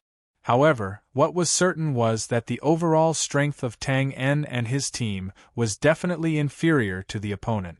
Therefore, as long as there was a way to increase his own strength, it would naturally be suitable. Therefore, Tang En found the two big bosses of the gang. Of course, under normal circumstances, not to mention in front of martial artists and magicians, even under the guns of the Knights of Light, the combat power of ordinary gangsters was not good enough. It would be embarrassing to be on the stage. However, Tang En used to be a small fry, so he never looked down on small fries. On the contrary, Tang En was very clear that small fries also had their own power. As long as they were given suitable combat means, the combat power of a group of mongrels was enough to shock a lion. Therefore, Tang En imparted the experience he had accumulated over thousands of years of gangster history to them, vowing to give those high and mighty, self-proclaimed righteous fellows a big surprise. Small tricks? That's right, what Tang En needed were these inconspicuous small tricks. As a result, even if he could only cause a little chaos, he would be satisfied. After all, since Tang En was here, his first purpose was naturally to take advantage of the chaos to save people. Then, he would consider the problem of killing people. He walked and stopped, turning from time to time and sometimes even directly breaking the wall with a shovel. It seemed that he was walking casually, but a few minutes later, when Tang En stopped, he was already outside the north wall of the academy, which was the back of the academy. Of course, the wall here had long been reduced to ruins in the vigorous demolition in the afternoon. Now, looking around, he could still see some buildings with smoke rising in spirals under the rosy sunset. Yes, it should be the academy's cafeteria. Looking around, focusing on the ground within the ruins of the wall, Tang En's mouth slightly raised. His figure flashed, and in an instant, he was above the ruins. His toes touched the gravel and debris, and his figure rose into the air like a bat. After rapidly climbing a few feet, he stepped on the void, and his figure flashed again. In the next moment, he was already on the stone floor inside the academy. He rolled silently until he reached a small house similar to a water house. His figure was hidden in the shadow of the corner, almost invisible. Tang En naturally knew that there were magic traps set within the walls of the academy. He did not have the means to directly break these traps, but it did not mean that he could not pass through them.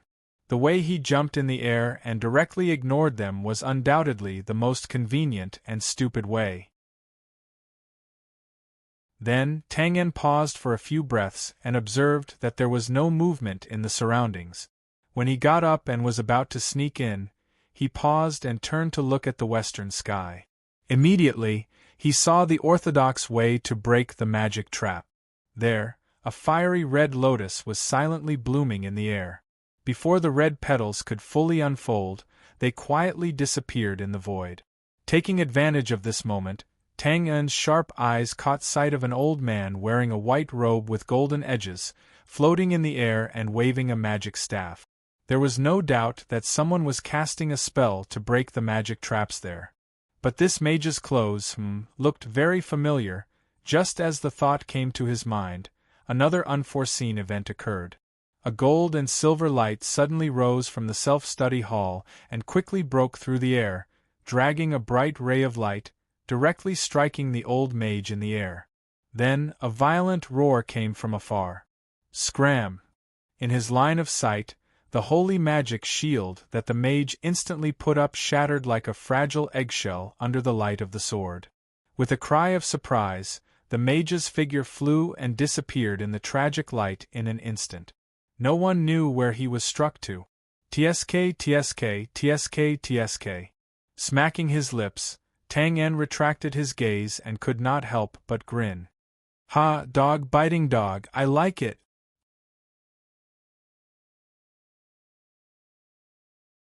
Chapter 8:21. Tang En was naturally happy to see dogs biting each other. However, this was not necessarily the case for the parties involved. You're too reckless. That should be the bishop of this city. Rode waved his hand and interrupted him. His expression was gloomy as if he had eaten an exploding crystal. So what? I even dared to kill the bishops of the Northern Temple headquarters, let alone a small bishop of a church. You are unreasonable. Don't talk nonsense with me. I'm reasonable enough. Don't you know you're disturbing other people's lunch break by hammering away all afternoon? Don't you have any civility? And that idiot just now, as a bishop of a church, he's at least an advanced mage. How could he not see the traces of light magic in the fire trap and still have the nerve to come and break the formation? That's enough. I've tolerated it for too long. You can't blame anyone for asking for a beating. As he spoke, Rhodes stepped into the corridor and waved his hand angrily as if he was chasing away an annoying fly beside him. However, that fly, the gray-robed bishop, did not have such self-awareness. He said indignantly, "Well, even if that bishop deserved to be beaten up, you shouldn't have acted on your own accord just now. A dignified advanced mage of the temple was sent flying by a sword. Don't you think you've caused enough of a ruckus? What should we do if someone recognizes us as clergymen?" This was a problem. When they came here, they gave up their armor, robes, and ornaments that could identify their identity. They didn't want the divine hall to be blamed for this dirty matter. However, Rhodes had just sent an advanced mage flying with a sword. It was hard not to attract attention with such sharp combat power. Once a master familiar with the temple came, he would naturally be able to recognize them. Moreover, this matter was different from Redmond identifying them as clergy. Redmond wasn't a warrior after all. Although he could identify them as clergy based on their aura, as long as he didn't identify them by name, there would be plenty of ways for him to deny his claim. However, Rhodes pursed his lips disapprovingly. "What's there to be afraid of? Just kill them if they recognize us." The gray-robed bishop's face turned pale. "What if we can't kill them?" "You're kidding." "Well, even if we can't kill them, we can still run away. I've already planned to leave here tomorrow anyway." "What? Leaving tomorrow?" The bishop in gray was shocked when he heard that. He roared angrily, "Why didn't we know about it? You're messing around, I'm definitely not going to agree to it." Rhodes paused and looked at the darkening sunset. He took a deep breath and turned around. He put his hand on the shoulder of the gray-robed bishop and leaned forward. His expression was as cold as ice. "First of all, Your Excellency, I seem to have said that I am fully in charge of this operation. No one else is allowed to interfere.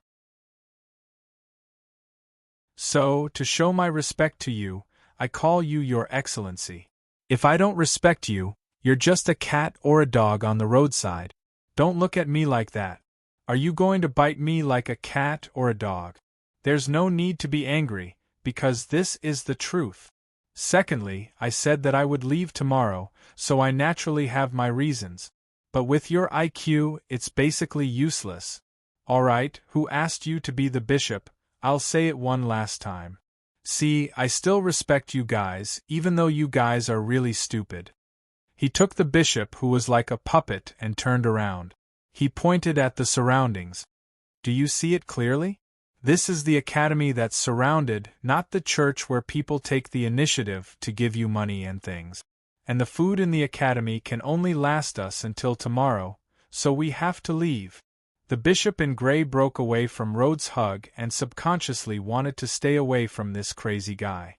He frowned and said, "Those students, whoa!" As if he had heard something incredible, Rhodes exaggeratedly spread his hands and said bitterly, "I thought I was crazy enough, but I didn't expect you guys to be even crueler than me. How dare you fight for the food of those children? They are the future flowers of the empire and the temple. Sure enough, the more experienced you are, the more ruthless you are." The bishop in gray's face was as black as the bottom of a pot. "I want to ask, since you already knew that there would not be enough food, why didn't you let those students leave?" It was a question, but the words were as straight as a knife. Obviously, he was full of resentment, but Rhodes still acted as if he didn't feel it. He spread his hands innocently and said, "I've already said that this is destined to be a classic battle, and it will be boring without an audience.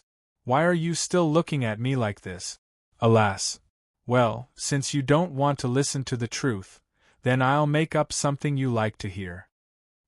He shook his head helplessly, as if he had accidentally seen something vulgar in the world and didn't want to look at it again. Rubbing the space between his eyebrows, he pondered for a while before saying, "From your experience of failure and humiliation, this Twain is not only extremely powerful, but also extremely fast.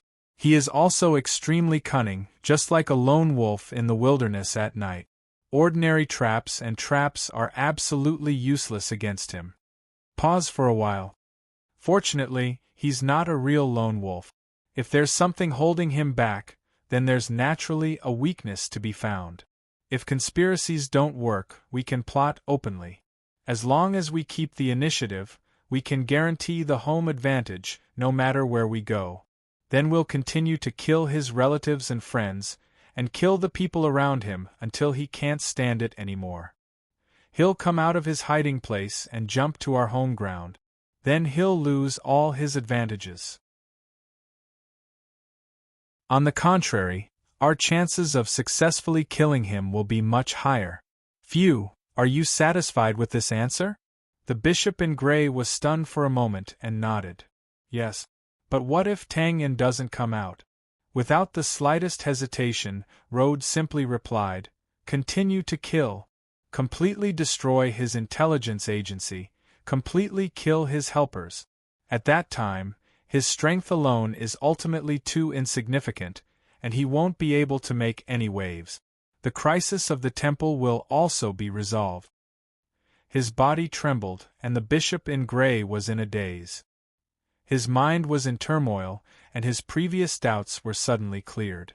That's right, if it was just to help his disciple get rid of Tang Yen, why would Archbishop Varen send such a huge force? Obviously, the order Rhodes received was to completely resolve the predicament of the temple. As for Tang Yen, he was the source of the turmoil, and couldn't be avoided anyway. It was just a matter of convenience to get rid of him, but we only have a week's time. Shaking his head gently, Rhodes' gaze was somewhat sympathetic. He patted the bishop in gray on the shoulder and said, "Not us, just you. But don't think too much about it. Thinking too much is being greedy. Archbishop Varen asked us to come together. If that Tang Yen appears within a week and is successfully killed, that's naturally the best outcome.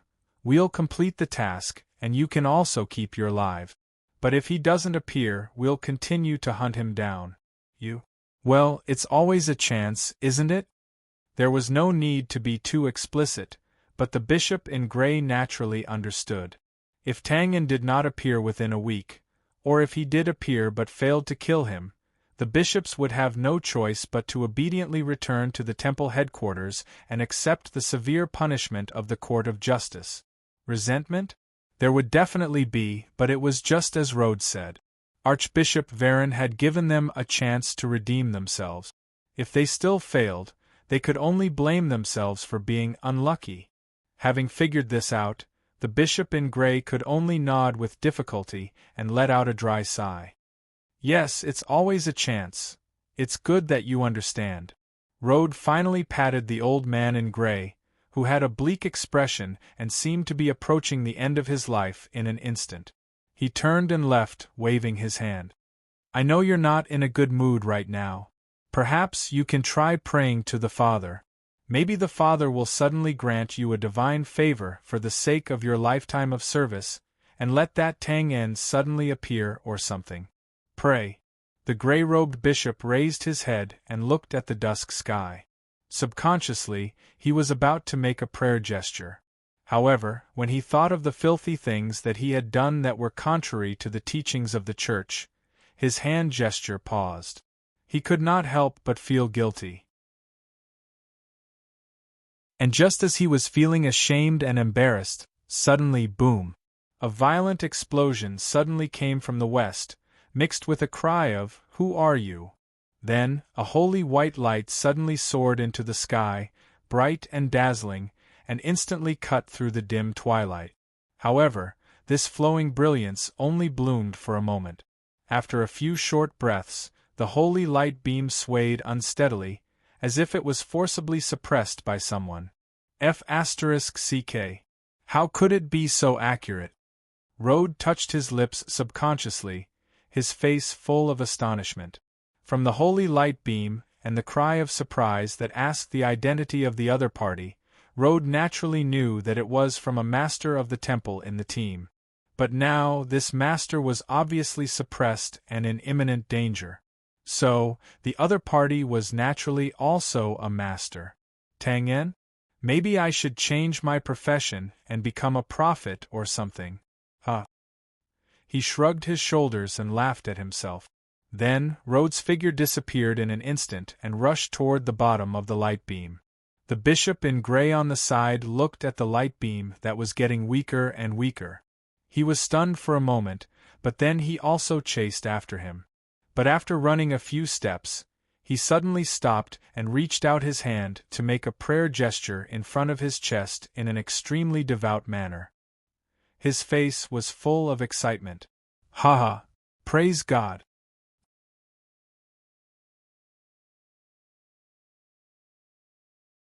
Chapter 8:22. The sun had already set in the west, and the previously blazing clouds had also lost their magnificent color. Only the last ray of light still clung to the edge of the sky, stubbornly and tragically announcing its existence to all things in the world. With the last ray of light, Rode rushed to the source of the light beam and caught a glimpse of the exterior scene of the battle. The battle took place in an indoor teaching building. The light beam from a dozen seconds ago had already disappeared. At this time, both sides of the battle had already entered the teaching building. Of course, if he guessed correctly, one side, the Divine Hall Master who issued the warning, should have been forced to enter. Suddenly, bang, bang, bang. A series of crackling sounds came from above his head. The sound was clear and clean. Rode looked up and squinted. On the third floor of the building, the crystal glass windows every few meters exploded one by one from the west to the east, as if they had agreed to do so. In an instant, the sky was filled with dreamy brilliance. Occasionally, some remnants such as drawing boards, tables and chairs were mixed in, flying in the air. The scene was spectacular. Master! Before the glass dregs fell, Rode had already rushed into the teaching building. He stepped on the spiral staircase and quickly climbed up. Feeling the constant tremor under his feet, it seemed that the whole building was shaking. He licked his lips excitedly. So powerful! Master indeed! In just a few breaths, Rode rushed straight to the third floor. Looking around, the whole building seemed to have been suddenly invaded by two primitive behemoths. The walls were full of big and small holes, and the floor was a mess of garbage. It was a scene of devastation. A building that had just been built a few months ago had now become a dilapidated building in the slums. Just then, boom! The building shook again and swayed. Without any hesitation, Rode stepped on the ground and quickly turned around to rush to the innermost classroom in the east. The violent explosion just now had come from there. The distance of more than 100 feet was covered in a breath. Rode swung his big sword. With a bang, wood chips flew, and he crashed into the classroom with his sword. Haha, where is he? Not being attacked as he expected, Rode put away the big sword in front of him and found that the classroom was empty. Only the remains of the tables and chairs were neatly separated on both sides as if they had been blown by a strong wind. Looking up, he saw a big hole in the eastern wall, from which some cool night wind was pouring in. F***ck, I'm too late. Cursing, Rode directly knocked away the debris in front of him and rushed to the front of the hole. He leaned on the broken wall, but before he could look around, he heard an unwilling roar like that of a dying beast coming from the east. Raising his head and squinting his eyes, a familiar holy light came into view from the side wall of another indoor teaching building a few hundred feet away. Then, he saw a black figure with his back facing him step forward. With a simple swing of his spear, he cleanly scattered the Do-Chi that had yet to fully erupt. Even the martial artist inside the Do-Chi was sent flying into the wall. Wow! How can he be so domineering? Recalling the powerful and tyrannical shot from before, Rode opened his mouth and couldn't help but be surprised. Then, His eyebrows and the corners of his mouth rose together like a child who finally got his favorite toy to play with. His expression was extremely excited. However, he immediately revealed some doubts and touched his earlobe. Strange. Didn't they say that Tangen's fighting style is extremely strange and wretched?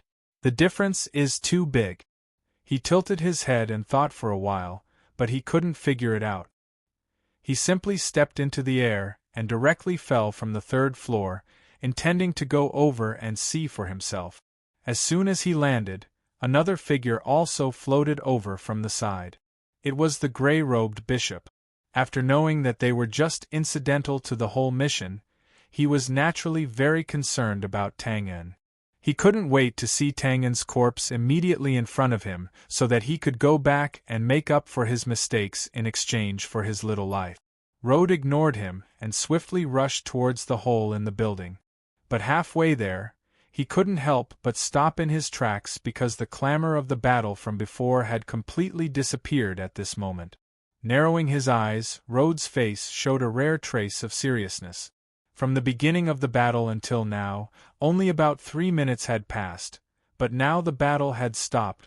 Of course, this couldn't be because the two sides suddenly came to a realization, smiled at each other, and shook hands to become friends. It could only be that one side had been completely defeated or even killed. Only then could such a peaceful scene appear. Looking at the situation of the previous battle, it was self-evident who the defeated side was. He suddenly smiled. Oh, it's getting more and more interesting. Rode's expression returned to his previous indifferent look. His footsteps slowed down, and the hand holding the sword tightened and loosened. Step by step, he steadily strode forward. This was not fear, not even cautiousness. Rode was accumulating strength. His long robe fluttered, and his fighting spirit soared rapidly with each step forward until it reached a terrifying state of madness. However, this madness couldn't be vented in the end, because when he was more than 10 steps away from the hole, a figure holding a spear appeared at the entrance of the hole and seemed to feel his crazy fighting spirit. He frowned and looked up. The ray of light on the horizon before had now become a ray of light. But with Rode's keen eyesight as a warrior, he instantly saw the person's appearance. A heroic face, a few strands of long hair hanging down in front of the forehead, probably because of the fierce battle before, there were some traces of sweat on the face. Well, this was not the point. The point was that although this person's facial lines were a little stiff, she was indeed a woman, and a charming woman with a wild and holy temperament. Rode was stunned at first, and then it overlapped with an impression that suddenly jumped out in his mind. He suddenly showed an expression as if he had seen a ghost, and his eyes widened. Xia, Sylvia? His voice was also extremely shocked, and it came from the Grey Bishop, who was a little afraid and didn't dare to get too close. This was indeed Sylvia. In fact, she sneaked into the academy almost at the same time as Tangen. The difference was that Tangen used a stupid method, while she temporarily cracked the magic trap and calmly entered. But having a good beginning didn't necessarily mean that there would be a good ending. After entering the academy, Tangen relied on his skills of hiding and sneaking. Now, he was carrying a shovel and openly entering a certain part of the academy. Sylvia, who was not good at this, bumped into the master of the temple in the midst of going around, and her whereabouts were instantly exposed. After being exposed, a fight naturally broke out. But to Sylvia's surprise, she was immediately targeted again as soon as she finished the battle here. Pursing her lips, Sylvia first glanced at the Grey Bishop, then focused her gaze on Rode and frowned. Rode? Ha! Rode held his forehead and put away his shocked emotions, shook his head and laughed. I was wondering why the spear technique was so overbearing. I really didn't expect that I would have the fate to meet the famous flower of knights here. Although they were both temple knights and martial arts geniuses, Rode did not have much contact with each other. Even though they had heard of each other, it was only an impression of each other. It was also because of this that the current situation was a bit of a blunder. At this moment, the Grey Bishop finally recovered from the shock and subconsciously yelled, "Kill! Capture her!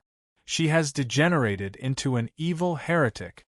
It could be said that apart from Tang En, Sylvia also had a lot of credit for the reason why these high and mighty bishops ended up in such a sorry state. It was fine that they couldn't find her previously, but now that they finally met her, it was only natural that they wanted to kill her. However, this Grey Bishop was also cautious. As he wasn't clear about the relationship between Rode and Sylvia, he changed his words at the last minute and changed from kill to capture. Unexpectedly, Rode didn't give him any face at all. He glanced sideways and his eyes were full of sarcasm. "First of all, you have no right to order me around. Secondly, haha, you're still hiding when you're killing someone. Useless." Before the Grey Bishop flew into a rage, Sylvia stared at Rhode's face and suddenly said, "I saw what you did this morning. I think you're wrong. Very wrong." Rode was stunned when he heard this and immediately understood that it was about killing the captive in front of the students. He smiled and didn't explain. He just spread his hands and said, "And then? I'm here to kill you this time." Stepping forward and leaving the hole in the building, the last ray of light on the horizon was annihilated at this moment. Sylvia looked extremely calm and waved her spear. "Please."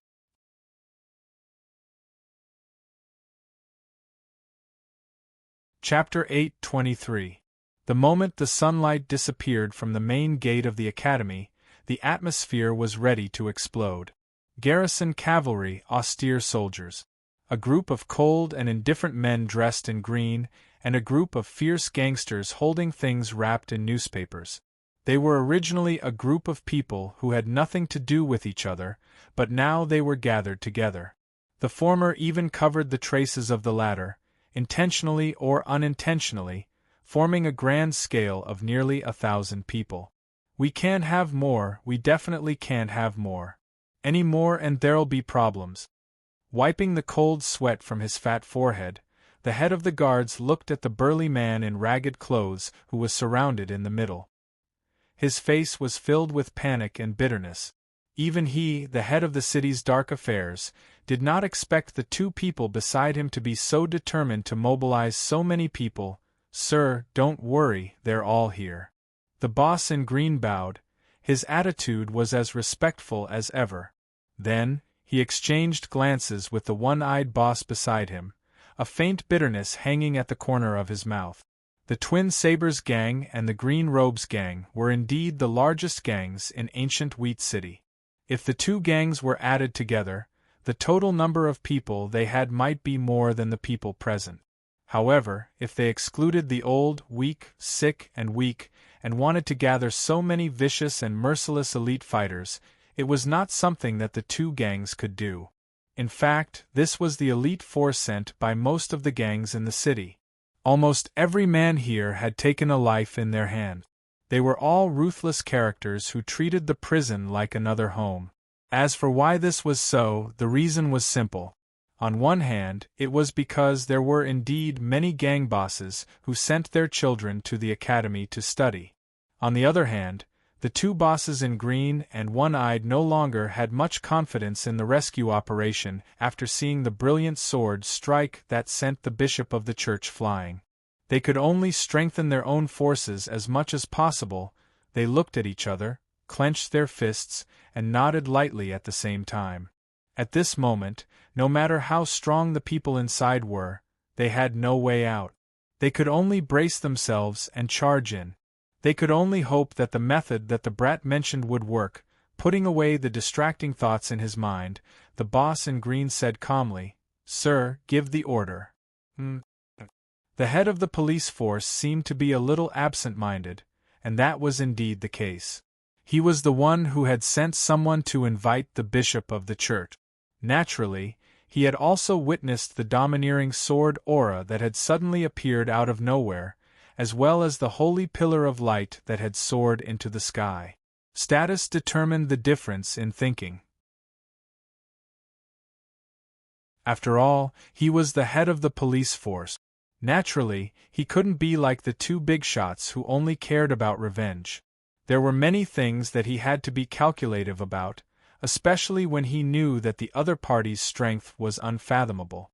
For example, what was the success rate of this operation? Who would bear the responsibility if they failed? After all, no students had died yet. Did this mean that as long as they maintained the current situation, nothing would happen? There were simply too many things that needed to be considered, until— Hiss! The horse whinnied softly. He subconsciously raised his head and saw rows of war horses standing neatly at the academy's entrance. He didn't know if they had sensed the tragic fate that was about to befall them, but their large heads looked left and right, and their hooves dug into the ground restlessly. He licked his plump lips. "Why don't we wait a little longer, sir?" The big shot in green frowned. "A long delay means trouble. Moreover, this was a plan that had been made long ago." "I know, but as you can see, the situation has become complicated." He habitually used a bureaucratic tone. Just as he was waiting for the head of the police force to continue speaking, all of a sudden, boom, boom, boom. A series of violent explosions came from within the academy. Then, the holy aura and the gold and silver aura suddenly erupted violently. They intertwined with each other and instantly pierced through the twilight night sky. Faintly, under the light, a dark and uncertain teaching building kept shaking. In an instant, half of it actually collapsed. Hiss! The head of the police force sucked in a breath of cold air. His fat face was sweating profusely. His body trembled as he kept muttering, "Earth grade! It must be Earth grade. It might even be void grade. We can't go in, we definitely can't go in." On the side, the two big shots looked at each other. Although they were also sucking in a breath of cold air, the scene in front of them made them even more determined to go in. Under such power, how could their children survive if a single strand of Do-Chi leaked out? After giving a signal with his eyes, the one-eyed big shot nodded slightly and waved the hand behind his back. Seeing this, a burly man with a strong body suddenly narrowed his eyes. A trace of ruthlessness flashed in his eyes. He quietly pulled out a sharp knife wrapped in newspaper and stared at the warhorse not far in front of him. To be more precise, he stared at the warhorse's thick buttocks. He brazenly took a step forward. As long as the knife hit any part of the warhorse, it would be able to make it run wildly in pain. Then, it would lead the other warhorses to run wildly. They would step over the academy gate and step on the exploding crystal. At that time, they would have no choice but to attack even if they didn't want to. The plan was feasible, but this burly man didn't even take the first step. He directly froze on the spot. Of course, this didn't mean that he was afraid of death. Instead, it was an imperceptible blade light that had already been released one step ahead of him. The part that was hit was the thick buttocks of the warhorse that he had his eyes on. Hiss! The warhorse suddenly raised its hooves and stood up. The sharp neigh was mixed with obvious pain. Everyone in the field subconsciously looked over. Their gazes all froze as they stared blankly at the dagger that had sunk deep into the warhorse's buttocks. They collectively lost their voices. Judging from the bakelite handle, this was a very ordinary dagger. It was sold at street stalls. Moreover, even the most black-hearted merchant wouldn't be able to sell it for more than 3 silver coins. However, such a crude and shoddy iron dagger had appeared in a place where it shouldn't have appeared. Therefore, the expected scene happened. The warhorse ran forward in pain. The warhorses around it also subconsciously ran wildly. They rushed to the academy gate like they were in a race. F***CK. Who the F***CK did this? This was the furious roar of the police chief. In an instant, the color of his fat face changed a few times and was covered in dense beads of sweat. The green-robed boss shrugged. The one-eyed boss glanced at the burly man beside him. The latter had a blank expression, so he could only shrug as well. "Quick, stop them. Running forward a few steps was the second thought that appeared in the police chief's mind. However, before he could finish shouting boom, boom, boom, flames soared into the sky. Waves of air rolled over. What was faster than the waves of air were the warhorse's broken limbs and the stench of blood that splattered everywhere. The police chief had unconsciously crossed the safety line. In an instant, his face and body were covered in blood. Then, he was thrown to the ground by the waves of air. He was in a very sorry state. Whoosh! It was chaos. When the cavalrymen at the front saw their boss fall to the ground, they naturally went forward to rescue him. However, when the two bosses saw this, they were delighted. They waved their hands decisively. "Follow the lords and kill! Kill!" they roared thunderously. Newspapers flew everywhere. In the next moment they raised their gleaming machetes. The burly men in mixed clothes took ferocious steps and charged forward madly like a flood. When they charged, the soldiers standing behind naturally charged as well. Even the cavalrymen at the front who could not control themselves joined in the charge. The two bosses rushed forward a few steps and separated the crowd. They helped the police chief up from the left and right and asked in a concerned tone, "Sir, are you okay?" "You? Good. Good. Good." Although the police chief looked like a pig, he was not as stupid as a pig. Although he fell just now, he saw everything. The cavalrymen came forward to rescue him. However, in the eyes of these two, he was the one who led the charge into the academy. In other words, if this matter spread, it would definitely be him who gave the order to attack the academy. If there was a mistake in this matter, the first person to be blamed would naturally be him. In short, he was tricked by these two bosses. Ha ha! After getting the upper hand, the two bosses naturally would not rub salt on his wound. They comforted him in a low voice. "Sir, you're thinking too much. Now that things have come to this, as long as we solve this matter, we will definitely reward you generously." Humph! The police chief snorted coldly and angrily pushed away the two's supporting arms. His face was as gloomy as water. "Don't be so smug. Once this matter is over, I will find out who threw the dagger. You won't be able to escape responsibility." We really don't know, Scram." Although he was angry, once the academy gate was broken, the police chief had no other choice. He could only enter the academy to mobilize the cavalrymen and the city guards to fight the enemies who suddenly appeared. As for the two bosses, their purpose was very simple. That was to rush in and save people. Soon, they were also involved in the chaotic battle. After a short while, the crowded academy gate became extremely deserted. Only a few dozen cavalrymen were still guarding the gate to prevent the students' families from rushing in. However, at this moment, more than 10 figures wearing black armor and hoods suddenly appeared at the gate. "Who are you? You are not allowed here." The cavalrymen who came to persuade them stopped in their tracks. They looked at the person in front under the hood and the silver mask with a cold luster.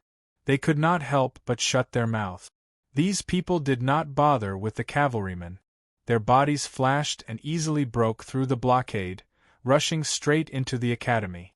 After the person in front rushed in, he turned his head slightly and looked at the back of the warhorse with the dagger in the hole. The corner of his mouth under the silver mask curled up slightly.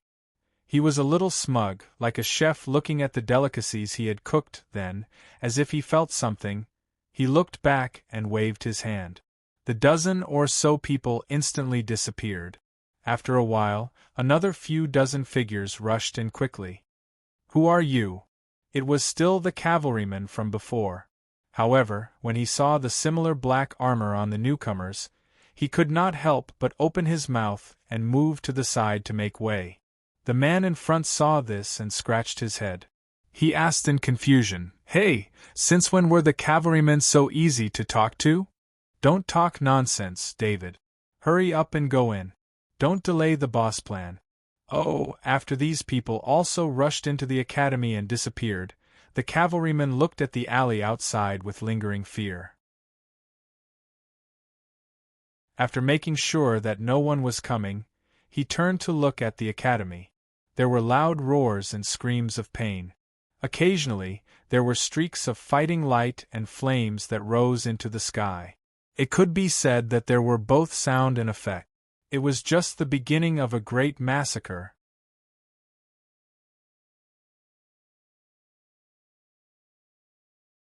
Chapter 8:24. If it was said that tonight's slaughter had officially begun at this time, then the explosive point was Sylvia's sudden appearance. In the open space of the building, Do-Chi was everywhere, and magic elements were violent. A wild laughter almost never stopped. Ha ha! Cool! Satisfying! Worthy of being the flower of nights! Worthy of being Xia Wei! And after laughing, she said, "You are very noisy." With a faint voice, a flame spear suddenly jumped up and smashed the gold and silver sword light in front of it. Then, it closed in step by step and rapidly attacked. The spear technique was mediocre and not exquisite, but it did not give people the slightest room to breathe. It carried the dust of the stone slabs on the ground, and the rolling earth dragon. Its momentum was like a rainbow. But it was a pity that this good scene did not last long. After a short few breaths, several bright and clean jade pillars suddenly appeared out of thin air, directly encircling the domineering light spear and attacking it. Although Sylvia broke out of the pillars with her spear after a short moment, the attack rhythm had been broken, and the unstoppable momentum from before had been completely exhausted. More importantly, the gold and silver sword light had already recovered and finished accumulating power. In the whistling sound of the air breaking, countless sword lights were like a storm, instantly suppressing the flame spear. "Haha! Sorry, I was a little excited. You know, the people in the hall often compare us to each other, saying that we are all geniuses. But I hate this the most. What's more annoying is that every time the conclusion is that I am not as good as you. This is clearly personality discrimination. So I have been looking forward to this battle for a long time, and you really did not disappoint me." Sylvia used offense as defense, dismantling the gold and silver sword light. "But I am a little disappointed. You came for Tang Yin this time, but that Tang Yin's strength has already surpassed me by a bit. You can't even beat me now. How can you beat him?" Luda raised his eyebrows. He did not care about the ridicule, but was a little surprised. Sylvia would not lie, so if she said that she was not as good as Tang Yin, then she was really not as good as him. But she had only said a bit of difference before, and then it quickly became a bit. This seemed to be a quantitative change, but the meaning behind it was enough to make one speechless. Sure enough, Sylvia seemed to have seen through Rhodes' thoughts. She said calmly, "I've fought with Tang Yin hundreds of times. Do you know what shocked me the most and even made me a little scared of him?" He answered his own question. "It's not his strange but extremely practical assassination techniques, nor is it his freakish speed that allows him to come and go as he pleases, nor is it his shameless, wretched, and cunning combat style. It's his strength that keeps improving day by day. There seemed to be no bottleneck, no end. Every time you fight him, he will always give you something new, a new surprise, until he completely surpasses you." The gold and silver sword glow was still sharp, but Rhodes was silent. After a while, he opened his mouth and laughed. "Haha, if it is really as you say, then it is indeed terrifying. But this also means that my decision is right. As long as I kill him this time, then this terror will naturally cease to exist." Listening to the confidence in his words, Sylvia thought of the terrifying power that she faintly felt before, and couldn't help but frown slightly. At this time, Rhodes said again, "And haha, you said that I can't beat you, but how do you know if I'm hiding my strength?" Sylvia pursed her lips. "So, you think I'm going all out now? Haha, you said that you're here to kill me this time, so of course you have to go all out. Ha, you want to leave again?" With a sudden burst of laughter, Rhodes swayed his body and swung his sword at Sylvia, who suddenly rushed out of the sword net. Without stopping, Sylvia swung her spear and swung it directly away from the big sword. Then, her body followed the movement of the spear, and like a comet shooting through the air, she crossed a distance of more than 10 feet and pointed her spear at the gray-robed bishop, who had no time to dodge. The gray-robed bishop exclaimed and quickly dispersed the magic that he was chanting. He placed his magic wand horizontally in front of his chest and used all his strength to support the holy magic shield around him. In a flash, the tip of the flying spear touched the magic shield and immediately hit the surface of the shield like a tidal wave. In an instant, the flame rose again, and the magic shield was like a fragile eggshell. With a bang, it was instantly shattered. The shield was broken and the spear pierced. The gray-robed bishop was about to die on the spot, but at this time, a big gold and silver sword blocked in the middle. Boom! The combat energy in the narrow space was released wildly, and the air waves were rolling. The gray-robed bishop who was closest to the sword was immediately sent flying, and he spat out a large amount of blood in the air. But in the end, he didn't die. After landing, he was extremely alert, or perhaps extremely afraid of death, and once again raised the magic shield.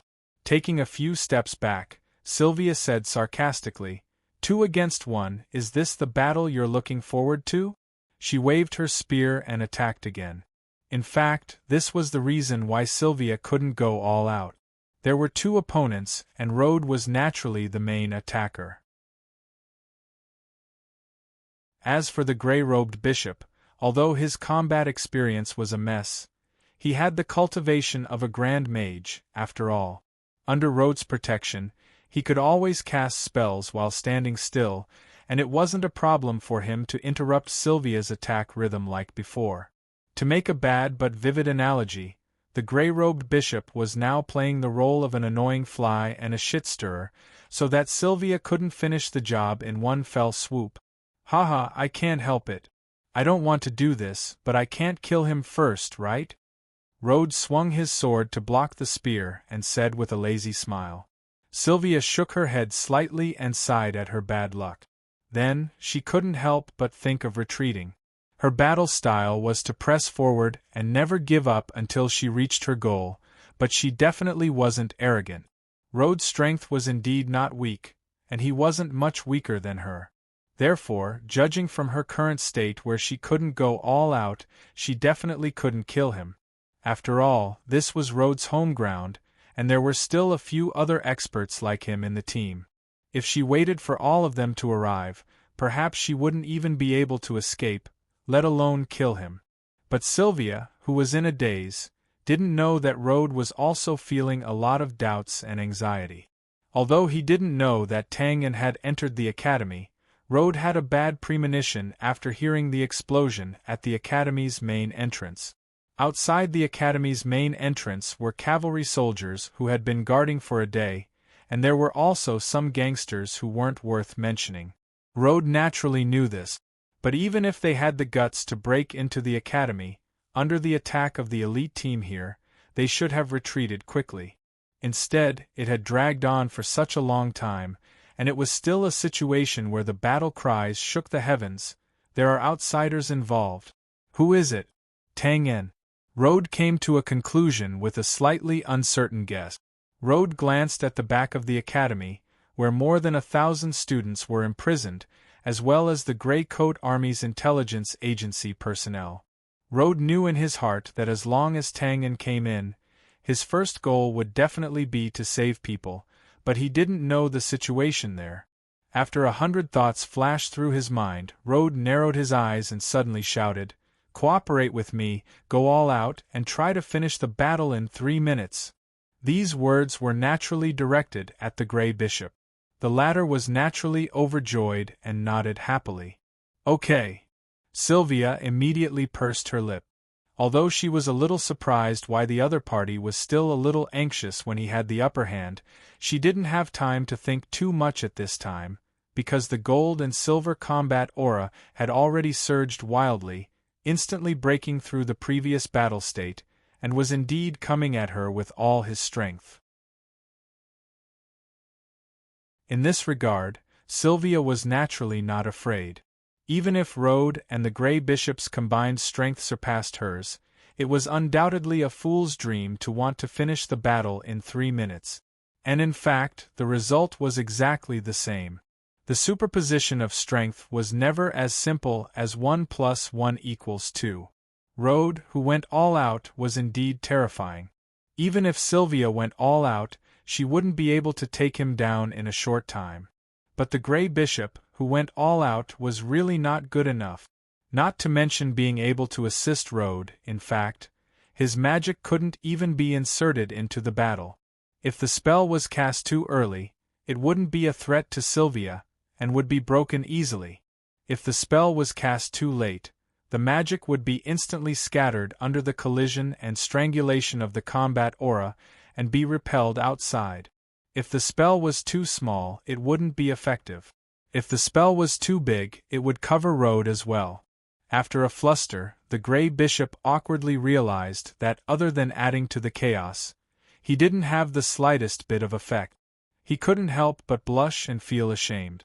In fact, this was the difference between an armchair strategist and an experienced battle.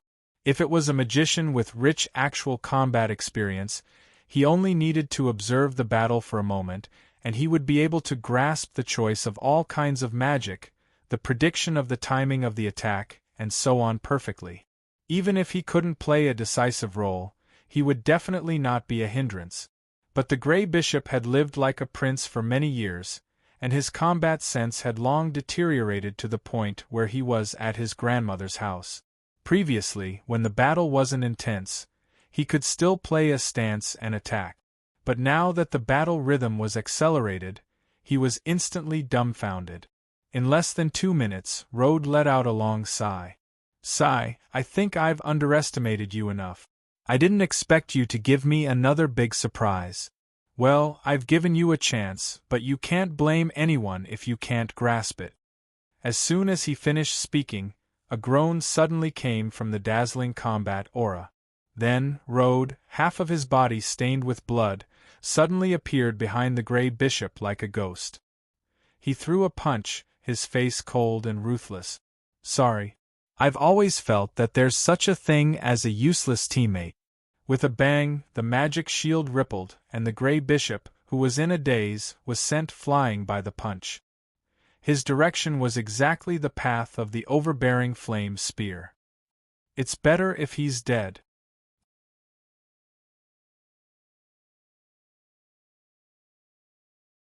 Chapter 825. Rode left, and he had a reason to leave. Although it was as he had said before, being able to fight with Xia Weian was indeed something worth looking forward to. But after all, he had a mission, so after noticing that the atmosphere around him was getting weirder and weirder, he decisively chose to leave. Of course, it was not that easy for him to leave. Sylvia came here to kill him, so naturally, she would not let him go easily. So before Rode left, he punched the Bishop in Grey. Punches could not kill people, but the power it contained was enough to push people into the abyss of death. The long spear cut through the air, and the flames were overbearing. Even if Sylvia wanted to spare him, how could she stop so easily when she went all out? But in an instant the long spear hit the magic shield. This time, there was not even time to create a ripple, and the tip of the spear had already smoothly pierced through. Puff! The spear entered the body, and the noise returned to silence. Sylvia was Sylvia after all.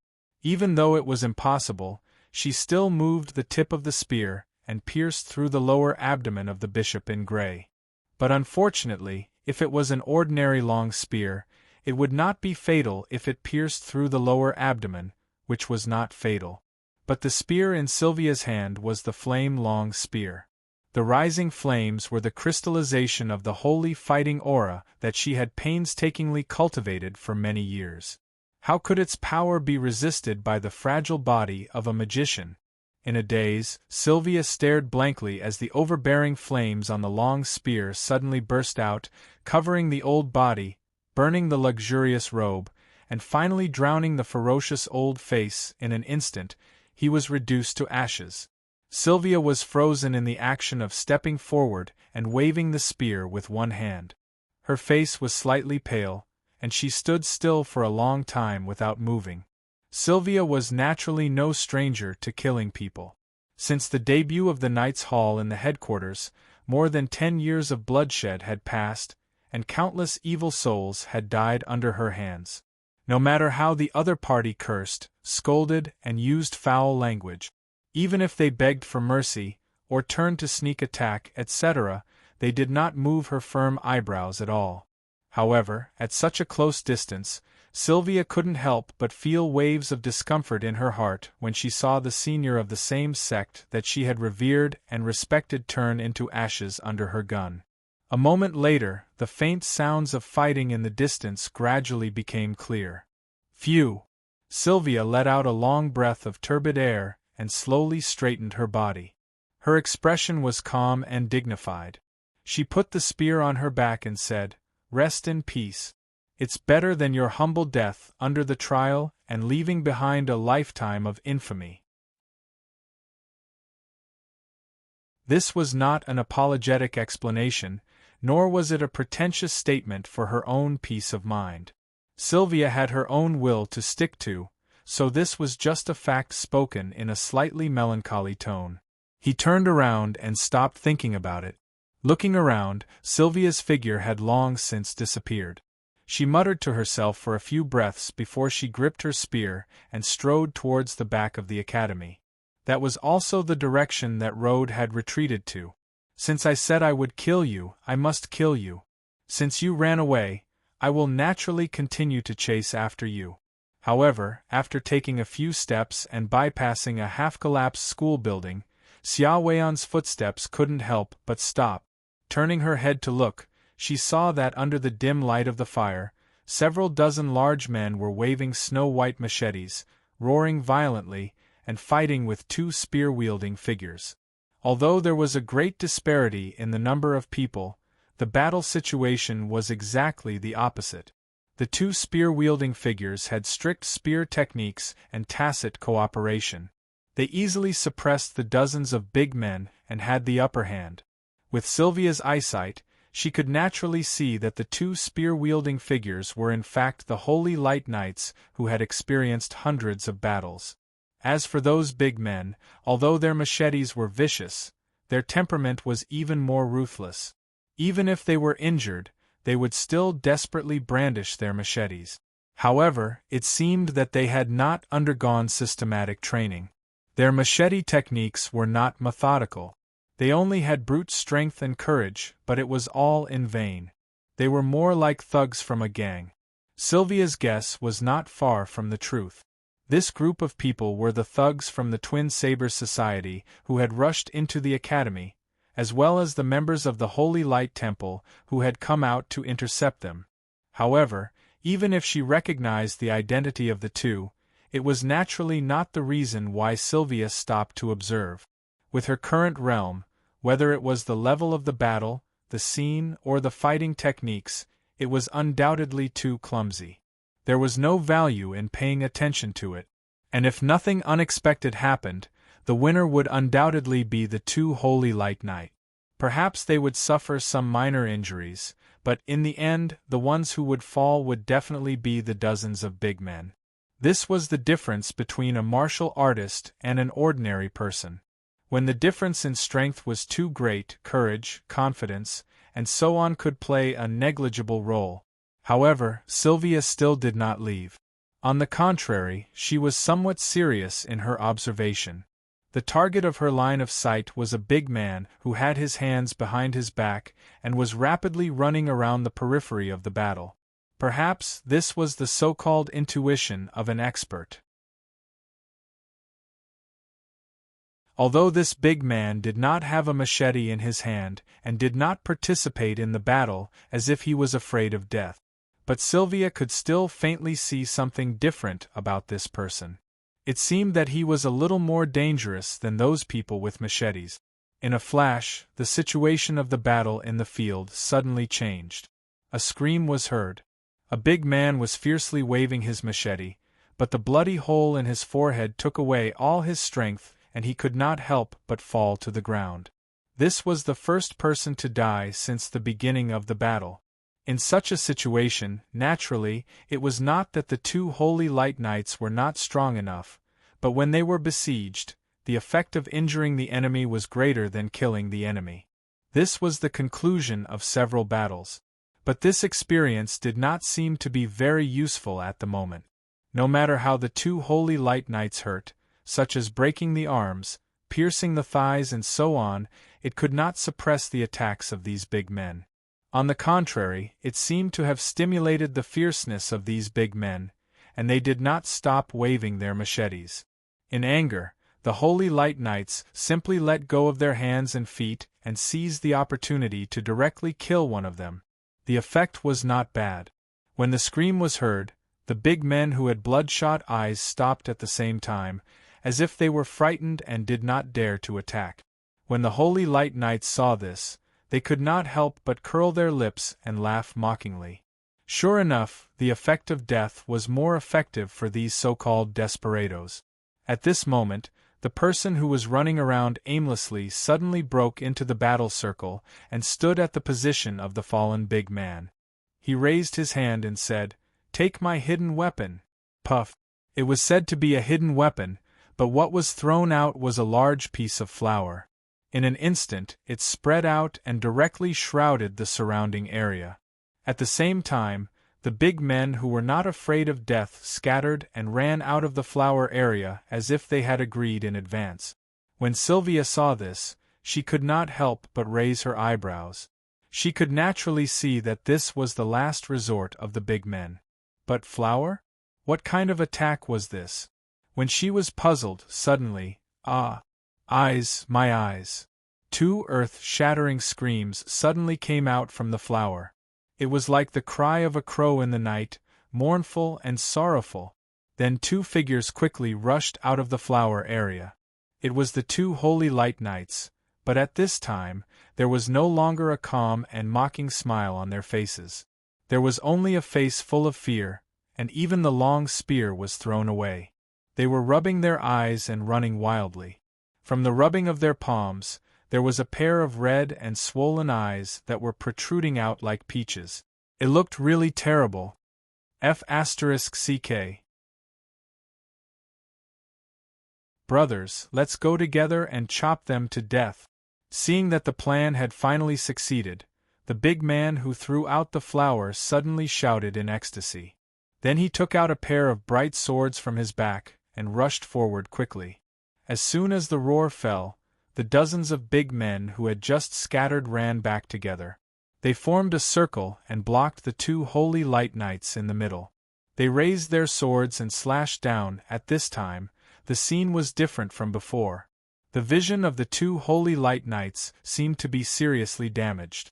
Even if they heard the sound of the swords and subconsciously avoided it, it was impossible to avoid the dozens of swords.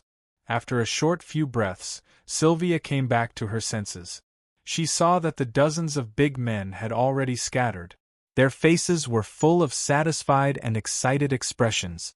Of course, they had a reason to be excited, because the two holy light knights, who were much stronger than them, were lying on the ground.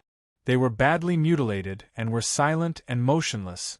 The night wind blew and scattered a large piece of flour on the side, but it could not disperse the strong smell of blood. Somehow, looking at the classic scene of the weak defeating the strong in front of her, Sylvia was slightly stunned. She vaguely smelled something familiar from it. Shameless, wretched, strange. This was really the style of that guy. Let's not talk about a woman's intuition for the time being.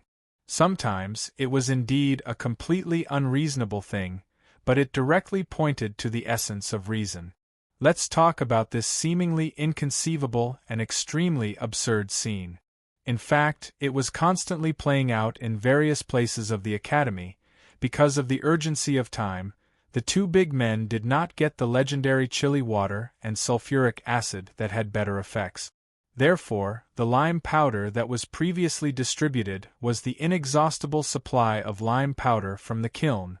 At this time, if someone stood at a high place to observe the battle, they would inevitably see the lime powder rising from time to time in various places of the academy.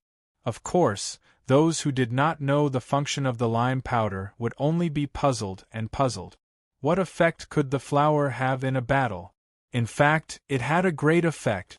It had to be said that some things were naturally suitable for a certain group of people to use. For example, hose were for farmers, rouge for women, and lime powder for gangsters. Tang En only mentioned that there was such a thing and roughly what kind of effect it had. He did not elaborate on the rest. But when this thing really fell into the hands of the gangsters, they could use it smoothly. It was completely self-taught and went straight to the level of a master. And those Knights of Light were unlucky because of this.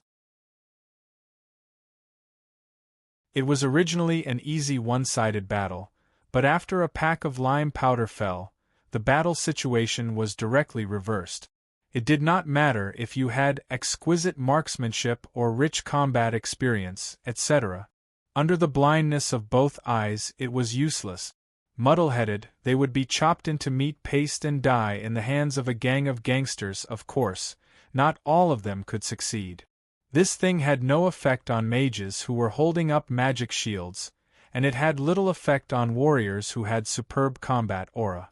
This was because even if they were blinded, under the eruption of the combat aura, they could instantly clear a large area around them. But even so, one had to admit that tonight's battle, because of this inconspicuous little thing, was quietly changing and gradually getting out of control.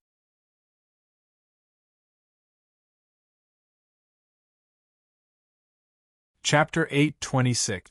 On the other side, the office building, one of the tallest buildings in the academy, was also the command center of the temple team. What? Heavy casualties?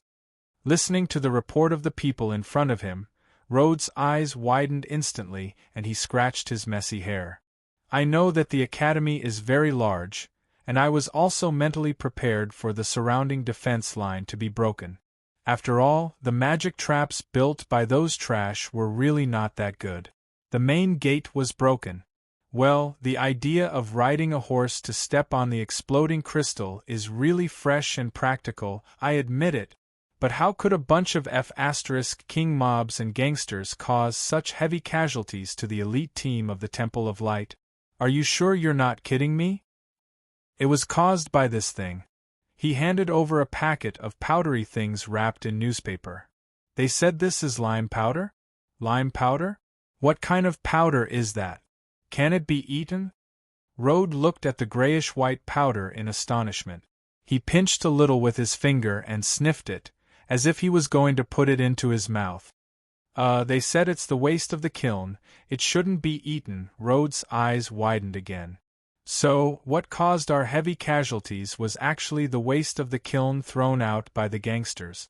Well, I found that my ability to accept is still quite good. You continue. Once this lime powder is sprinkled and splashes into the eyes, it will cause a strong burning sensation, the pain is indescribable, and more seriously, it will cause blindness. This is what Jed said. Jed? The knight with the strength of a high-level warrior? The description is so detailed, so he was also hit? Yes. This thing is sprinkled at a close distance. If one is not prepared, it is easy to be hit. Rhodes first rubbed his eyebrows, then clapped his hands and sighed. Sure enough, there is knowledge everywhere. Everyone, remember today, the gangsters gave us a vivid lesson. Well, how do we deal with this thing? Can we wash it with water? It shouldn't be. Jed only splashed a little before, and could still see something vaguely, but after killing those gangsters and washing it with water, well, his eyes are now completely burned, it should be confirmed that he will be permanently blind. I will mourn for him. After a moment of silence, Rhodes nodded expressionlessly.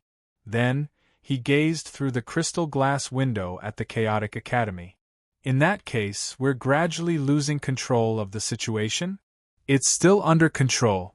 Although we have the lime powder, their strength is still far inferior to ours. Right now, they are only active in front of the academy. He waved his hand and interrupted. Apart from these, is there any other news, such as Tang En? For the time being, there is no clear news that Tang En has appeared. However, other than the Sylvia you mentioned, there are also some unknown black armored people who have entered the academy. Their whereabouts are unknown. Obviously, the situation was not completely out of their control. However, due to some unplanned factors, their previous deployments in various parts of the academy had been disrupted. First of all, there was a gap and lag in the information. Rode frowned and thought for a moment, then waved his hand and said, "In that case, apart from the mages, the knights will gradually abandon the area in front of the academy. Concentrate your forces at the rear of the academy. You must keep an eye on those captives." This was a wise move, but also a helpless one. It was wise that no matter how the situation developed, as long as they saw the captives, Tang En would definitely not be able to avoid this place no matter when he came. As for the helplessness, it was because they realized that they had underestimated their originally insignificant opponent, which led to the current awkward situation. They had to sacrifice the rook to save the king. However, as soon as Rode finished speaking, before the few people in front of him could respond, the door was directly pushed open. The person who came in said anxiously, "Sir, a group of black armored people forced their way into the dormitory building."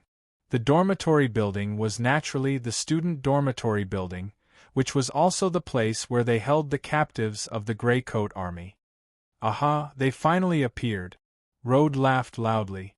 Instead of being surprised, he was delighted. Since they came for the captives, it could only be Tang, who had been waiting here for so long. His figure flashed, and like a gust of wind, he rolled out of the door and disappeared in an instant. At this time, in the dormitory building at the rear, since it was used to accommodate thousands of students, there were countless rooms here. In one of the rooms, more than 30 people were squeezed together. Their hands and feet were tied with iron chains, and they were leaning against the wall with their heads lowered. There was no doubt that these 30 people were the former members of the secret organization and the current captive. In fact, there were originally more than that, but more than a dozen people had died in the so-called trial. It had to be said that although the temperamental Rode looked more like a lunatic and often did inexplicable things, it was precisely because of this that people couldn't help but fear him. Therefore, after hearing the sound of dense footsteps coming from the corridor outside the door, the atmosphere in the enclosed room suddenly changed. Previously, except for mealtimes, whenever there were footsteps outside the door, it meant that Rode had come to select the subjects for the trial. He didn't extort confessions, nor did he torture them. Every time, he would just randomly pick a few people, and then someone would take them out to be judged. And except for the first special situation, none of the people who went out came back alive every time. Most people were naturally afraid of death. However, if they knew that they would face death once they made a mistake, their mental strength would naturally be much stronger than ordinary people. So in the beginning, after these members of the secret organization found that they weren't muted, they encouraged each other to keep the secret, even if it meant death. But this fearless situation unconsciously changed when some people found that the subjects Rode picked for trial were selected from the row of people near the left wall of the door. Death wasn't scary, but who would want to die if they could live? That's right, there weren't many captives here, and it didn't seem to make much of a difference whether they died early or late. But what if someone came to save them during this interval? Didn't this mean that as long as they were at the back of the list, their chances of survival would be greater? At least, it would be much greater than those who would die immediately? Again, who would want to die if they could live? Even if they knew that there was only a slim chance of survival, it was enough to make people burst with greed and fight until their heads bled. Perhaps this was the reason why Rode chose people according to the rules. He just threw out a simple rule casually, and naturally there would be people willing to play this game. In the silence, a big man on the left wall slowly stood up and looked at a thin young man opposite him with a blank expression. Boy, let's change positions. Although these people belonged to a secret organization, they might not be from the same city, and they might not know each other. Of course, Rode and the others had only destroyed 3 organizations, so naturally, there were people who recognized this big man. Without waiting for the thin young man to answer, a middle-aged man on the left gloomily raised his head and said sternly, "Kai Luo, sit down."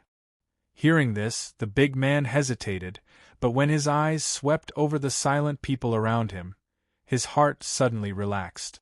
Sometimes silence represented tacit agreement, but also approval. Obviously, he wasn't the only one with this selfish idea.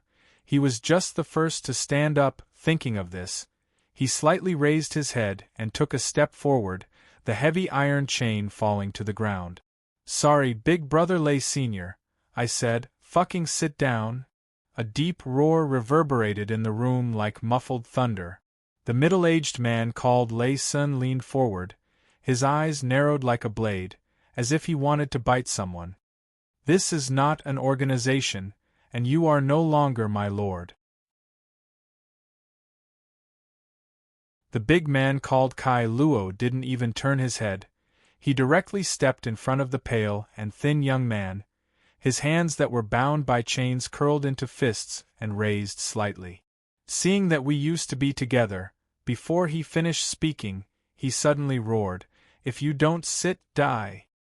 Hearing this, Kai Luo suddenly turned around, but when his figure was halfway turned, he was knocked to the ground by Lei Senator. Then Lei Sun raised his fists, his expression twisted and fierce, and smashed the chain heavily on Kai Luo's head. Clang! Sparks flew everywhere. Kai Luo was stronger. He urgently raised the chain to block his face. But this metal collision seemed to break the shackles in the hearts of some people in the room, and a few more figures slowly stood up. They didn't speak, their eyes like snakes staring at their targets, dull steps. Loyalty, friendship, honor. In the face of the great terror of life and death, some people held it tightly in their arms, and some people threw it away like it was a pair of worn-out shoes. So in a short period of time, the small room fell into a chaotic battle, blurring the figures, only the roars of beast-like fighting, as if a group of demons were dancing.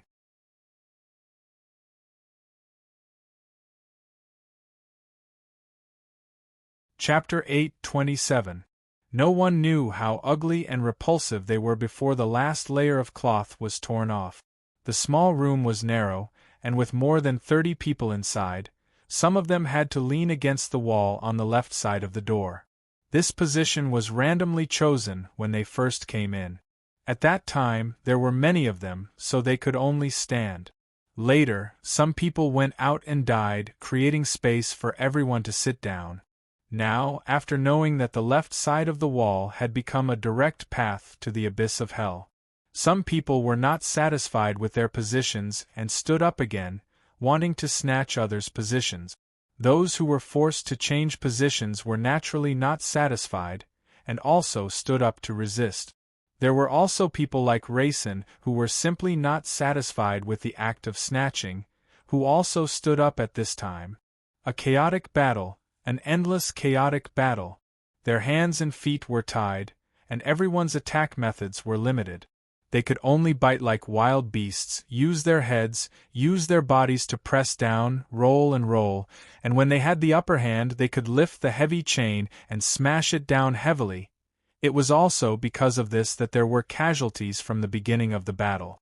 The most primitive methods were often the most direct.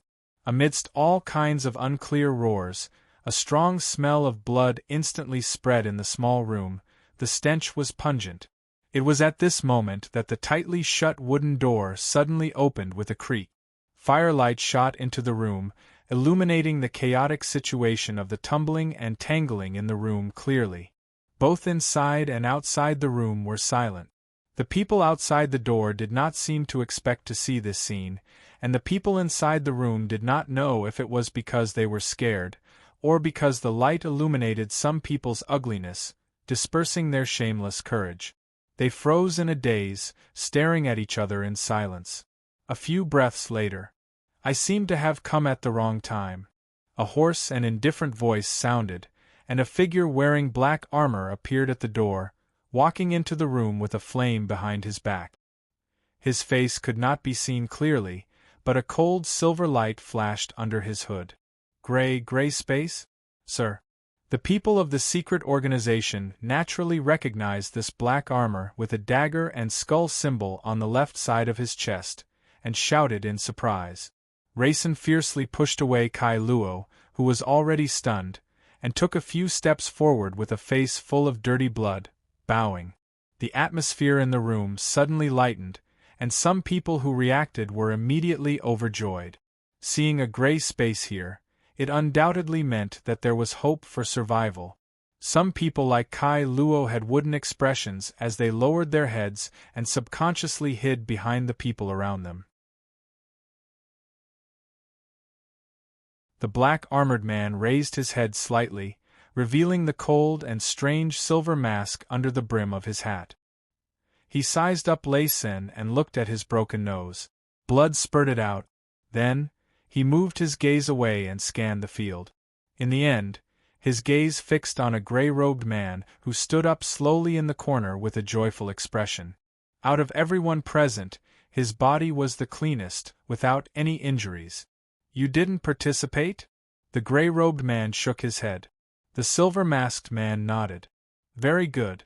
Come here and tell me what happened here. Pause for a while. Time is limited. Keep it short." After all, the gray-robed man was an intelligence agent. He walked over and pondered for a few seconds. Then, he quickly summarized the situation and the reason behind it. "I see." The corners of the silver-masked man's mouth curled up slightly, as if he was mocking him. Then, he swept his gaze across the field again. Some people held their heads high, while others subconsciously avoided eye contact. He said, "Since you didn't participate, you must have seen the situation clearly. And 10 seconds. Pick out the people who wanted to change positions." The gray-clothed man was stunned when he heard this. Then, he felt the gaze that fell on him. There was a faint hint of pity and pleading. After hesitating for 3 seconds, he silently raised his head, stretched out his hands that were bound by iron chains, and pointed, him. The crowd was quickly separated. More than 10 people stood on the silver-masked man's side, and more than 10 people who were pointed out stood on the inner side of the room. Other than the sound of blood falling to the ground, no one spoke. The silence was terrifying. "Do you have any opinions on this, or do you have any other candidates?" The silver-masked man turned to look at Lei Sen and asked. "I don't know." This was the truth. Lei Sen was the first to rush out and suppress Kai Luo. Then, he was pressed to the ground by Kai Luo's strong body. Naturally, he didn't know who else took advantage of the chaos to snatch the position. However, when he saw Kai Luo and the others' gloomy expressions, he hesitated and said, "How about give me a chance?" As a member of the secret organization, Lei Sen naturally knew what kind of methods the people in the gray space had. It could be said that after the crowd was separated, the fate of Kai Luo and the others was already decided. But after all, they had worked together, not to mention that Kai Luo and the others were his former subordinates and brothers. He naturally couldn't bear it. "They didn't seem to give you a chance just now." The silver-masked man looked at Lei Sen's broken nose and said with a faint smile. Then, he thought of something and asked, "Is Raymond here?" "Mr. Lei isn't here. He was taken away by that madman." "Where?" "I don't know." The silver-masked man frowned when he heard this. He then shook his head and walked a few steps forward. He glanced at Kai Luo and the others. "Tell me, should I give you a chance?" After a few breaths of silence, a trembling voice came from somewhere under the dim firelight. We were wrong." "No, you weren't wrong." The silver-masked man unexpectedly shook his head and said calmly, "Although I've always felt that betrayal because of fear of death is the most boring thing in the world, I admit it. For the sake of life, Nothing is too excessive. This is human nature. It has nothing to do with loyalty, so there's nothing wrong with it. What's wrong is that when you made this decision, I just happened to meet you. I was also a traitor and made a lot more noise than you. It's just that I was lucky to meet someone who was willing to give me a chance. With a flip of his right hand, a pitch-black dagger appeared in his palm. He continued, in comparison, your luck is much worse. You met me. Introduce yourselves. I won't say your names. I've already forgotten them. You only need to know one thing. Now I'm dedicated to cleaning up traitors. As soon as he finished speaking, his figure suddenly flashed like a ghost. There was no sound of wind, only a few demonic blade lights were faintly discernible among the dozen or so people. In the blink of an eye, the silver-masked man had already turned around and walked back. He still said indifferently, "Let's go to the top floor. Our time is limited." When the dozen or so people heard this, they subconsciously walked out of the door. Only Rayson looked back and met Carol's empty and regretful eyes. He couldn't help but lower his eyes and look sad. At this time, "I'm sorry. Although I'm very grateful for your help just now, you can't come with us." His footsteps paused. The gray-clothed man raised his head blankly and looked at the silver-masked man in front of him in a daze. Silence represents neutrality, but it also represents compromise and betrayal. Hearing this, the gray-clothed man was silent. Yes, he wasn't sitting on the left wall just now. Seeing that no one came to snatch his seat, he didn't make a move.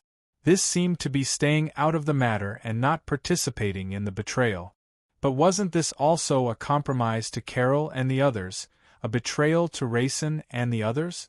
The silver-masked man placed something in the other's hand. "But I'm willing to give you a chance to prove yourself. I hope you won't disappoint yourself this time." After saying this, he turned around and walked out of the door. Bang! The soft sound of the door closing caused a series of banging sounds.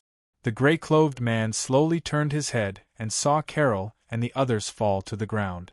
The black liquid spread out in a large area and the smell of blood instantly filled the entire room. He unconsciously swallowed his saliva and his body trembled. He could only gently hold the warm jade in his hand. A moment later, the corridor was filled with dense footsteps again. F*CKU. A bunch of trash. You only know to report after being secretly infiltrated for so long, and you still say that you forced your way in? How shameless. Fortunately, I left a trick up my sleeve. Quick, which room was it? Go in and see if there are any traces or clues inside. Carrying the big sword, Rode walked over cursing. He looked very unhappy. Not far ahead, a few knights had already arrived in front of the prison house. Their faces were full of shame as they blocked out the cursing and reached out to pull the chain on the door. At this time, Rode's footsteps suddenly stopped. His nose twitched and his expression suddenly changed. Wait! Before he finished speaking, the wooden door was violently pulled open with a creak. The bodies of the knights who were about to step in suddenly tensed up, and their pupils rapidly contracted. In their line of sight, a gray-clothed large man stood quietly behind the door, and his head was lowered as he stared at the wine-red crystals spread out in his palm with a concentrated expression. Exploding crystals! Just as this thought appeared, the gray-clothed man suddenly raised his head. His pale face was distorted like an evil spirit from the abyss. Tightly, he suddenly clenched his fist. Die! The violent roar had just left his mouth when it was immediately drowned out by the earth-shaking explosion. Boom, boom, boom. Flames flashed fiercely. The first few knights of light who bore the brunt of the explosion were like leaves in a storm. They were casually thrown away and disintegrated in the air in the next moment. Then, the billowing air waves and monstrous flames hit the opposite wall and turned back to the corridor on both sides like crazy demons, swallowing everything.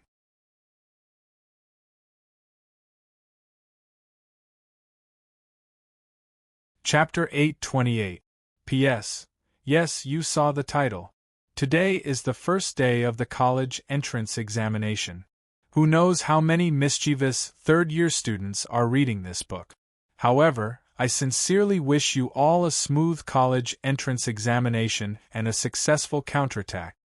Hearing the violent explosion, a group of people who had just escaped from the canteen roof 100 meters away from the dormitory turned around to look back.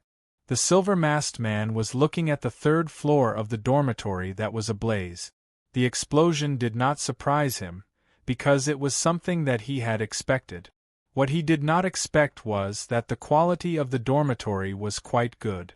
The power of a few exploding crystals was not enough to cause the building to collapse. It only flipped over half of the third floor. Raisin and the others were also looking, but their gazes stopped at the empty space between the two buildings.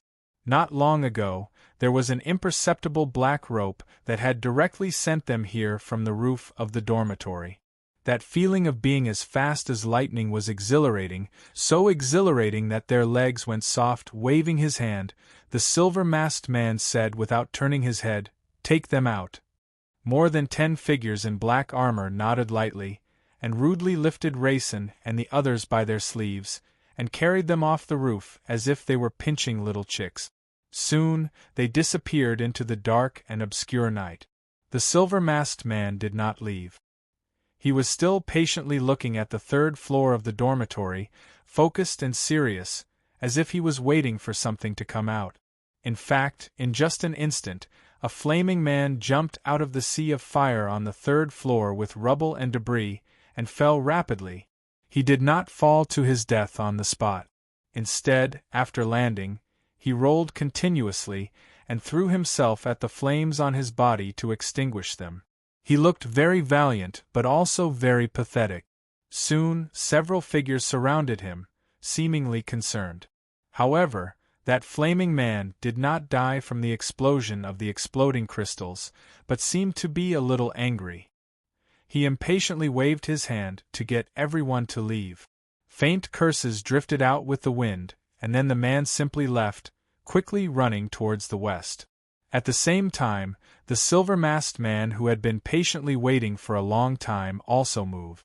He instantly disappeared from where he was, and followed behind. At this time, the academy was divided into several small battlefields, and it was becoming more and more chaotic. The people outside wanted to come in, and the people inside wanted to go out. Those who wanted to come in had already come in, but they had not gone in deep enough. For example, Sylvia was very unlucky. She wasn't good at hiding, so she didn't manage to catch up with Rode.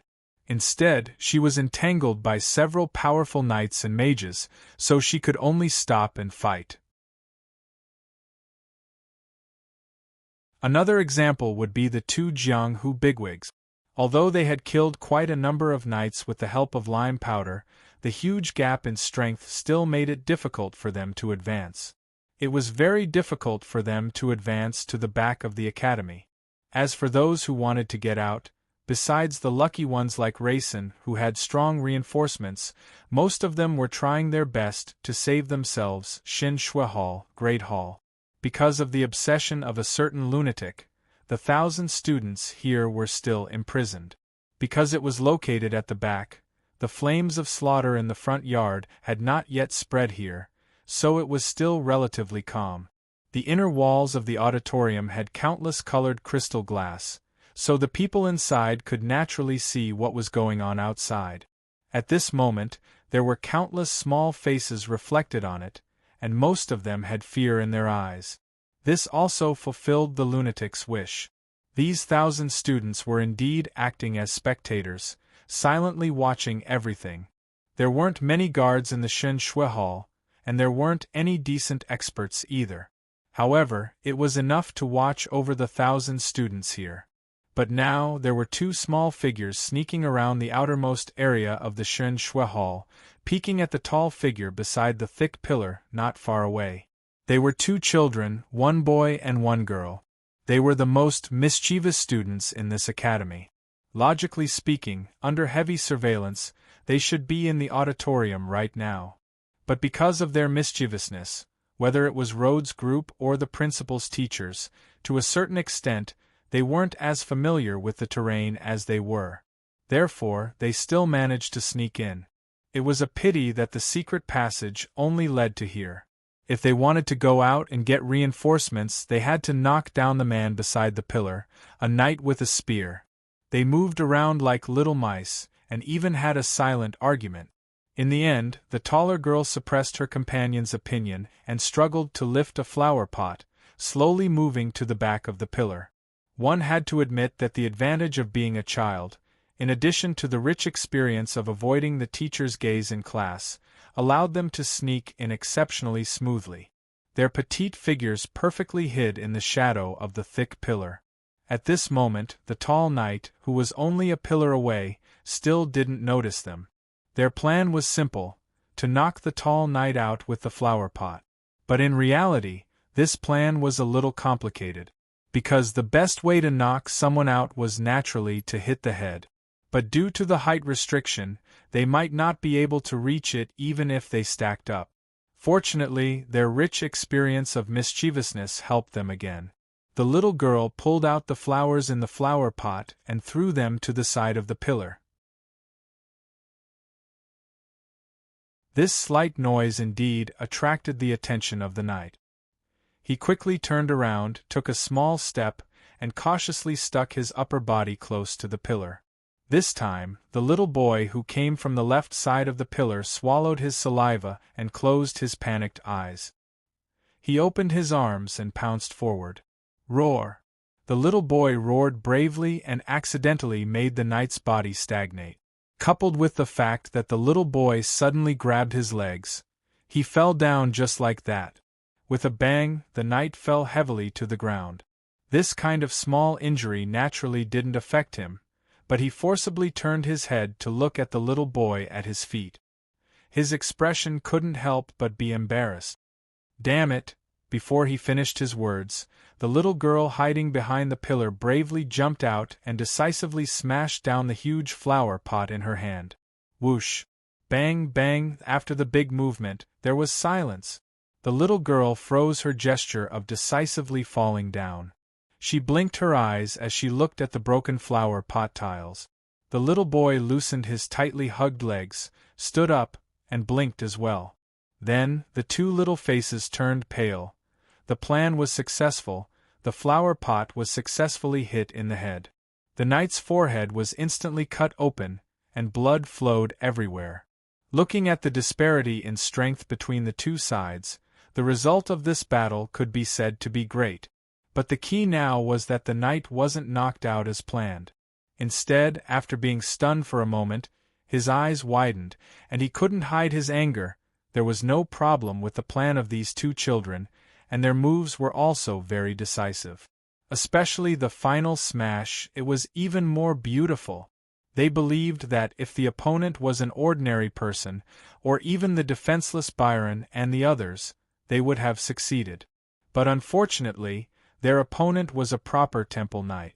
Although the years of training didn't make the knight's body as hard as a rock, how could he be knocked out by a flower pot? Sitting on the ground, the little boy panicked and crawled backwards, crying and shouting, "Don't kill me, I only hugged your legs, woo-woo.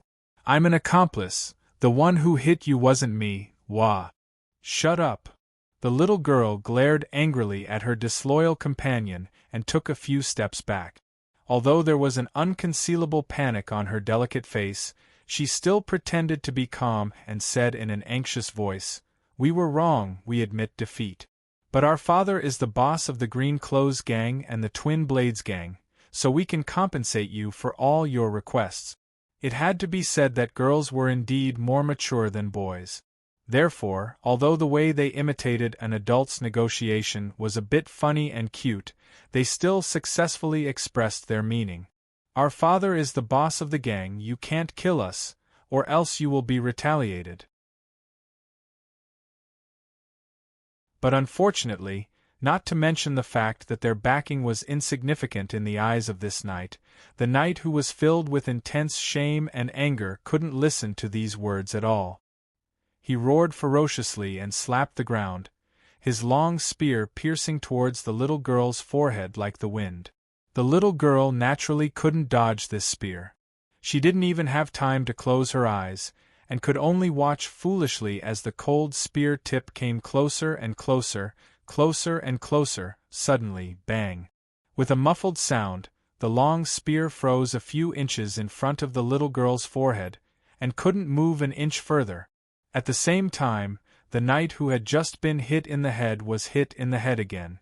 But this time, it wasn't a flower pot, but a shovel that suddenly appeared. And this time, the result was much more serious. It was no longer a matter of dizziness, but the knight's head was smashed in a few inches, and he couldn't survive. You even have the heart to do this to a child, tisk tsk? I've already said that you clergy have no future at all.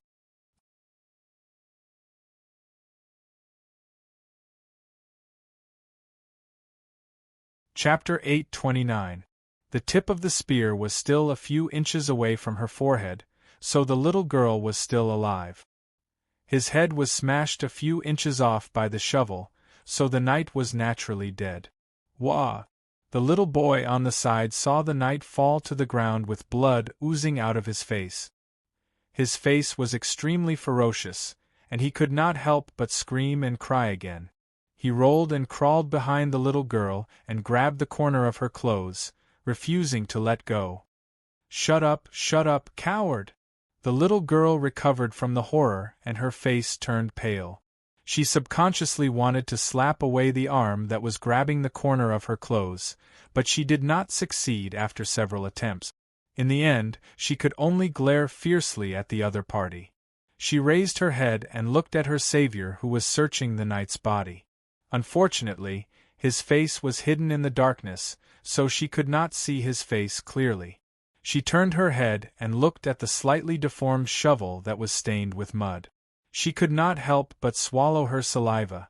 How much strength does it take to do that?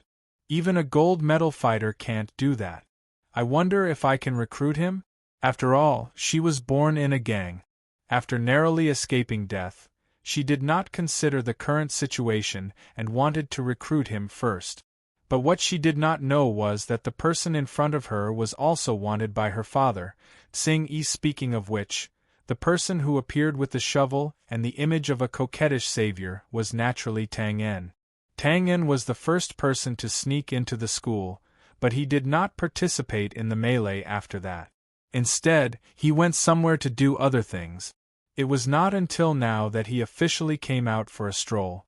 When he passed by the Divine Learning Hall, he happened to see this scene and knocked the shovel.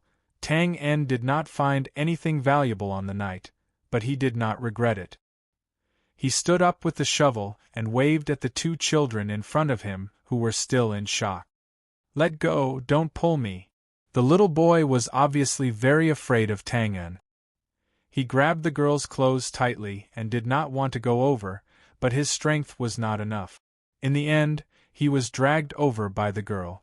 The little girl pretended to be mature and bowed.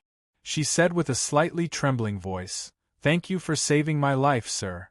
In the future, Tang-en waved his hand to interrupt the following words of reward. Naturally, he did not care about this small gratitude and asked directly, "Do you know Road?" "Yes, the guy who is a little crazy." According to the original plan, David would be the attacker and Michaud would be the rescuer. As for killing, Tang-en had to do it himself.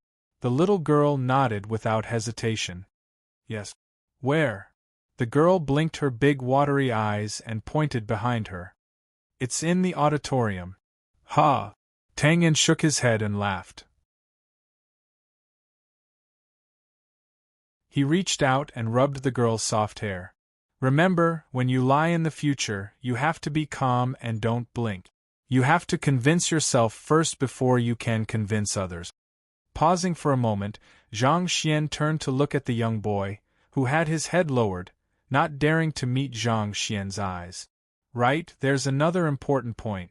If you have companions with you, it's best to discuss it with them first so that they can agree on the same statement. Otherwise, it's easy for them to see through your disguise." The little girl's face turned pale. Of course, she didn't know where Road was. She lied because she wanted to borrow Tang En's hands to clear the guards and rescue everyone. Now that he had been exposed, he was naturally a little flustered. However, seeing that Tang En didn't seem to have any intention of blaming him, he quickly nodded obediently. Hearing that Road wasn't here, Tang En naturally didn't want to stay here any longer and was about to leave. But at this moment, his ears moved slightly as he heard the hurried footsteps inside. He couldn't help but raise his eyebrows and ponder for a moment. Whether it was the sound of the flower pot smashing or the night's roar, the movements were not small, and the guards inside naturally heard it.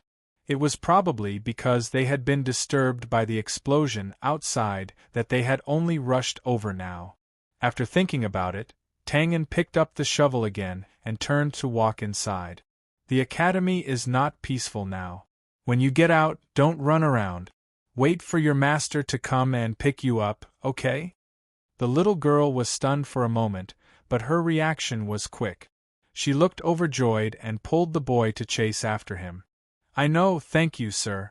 We will not let everyone run around. This was the truth.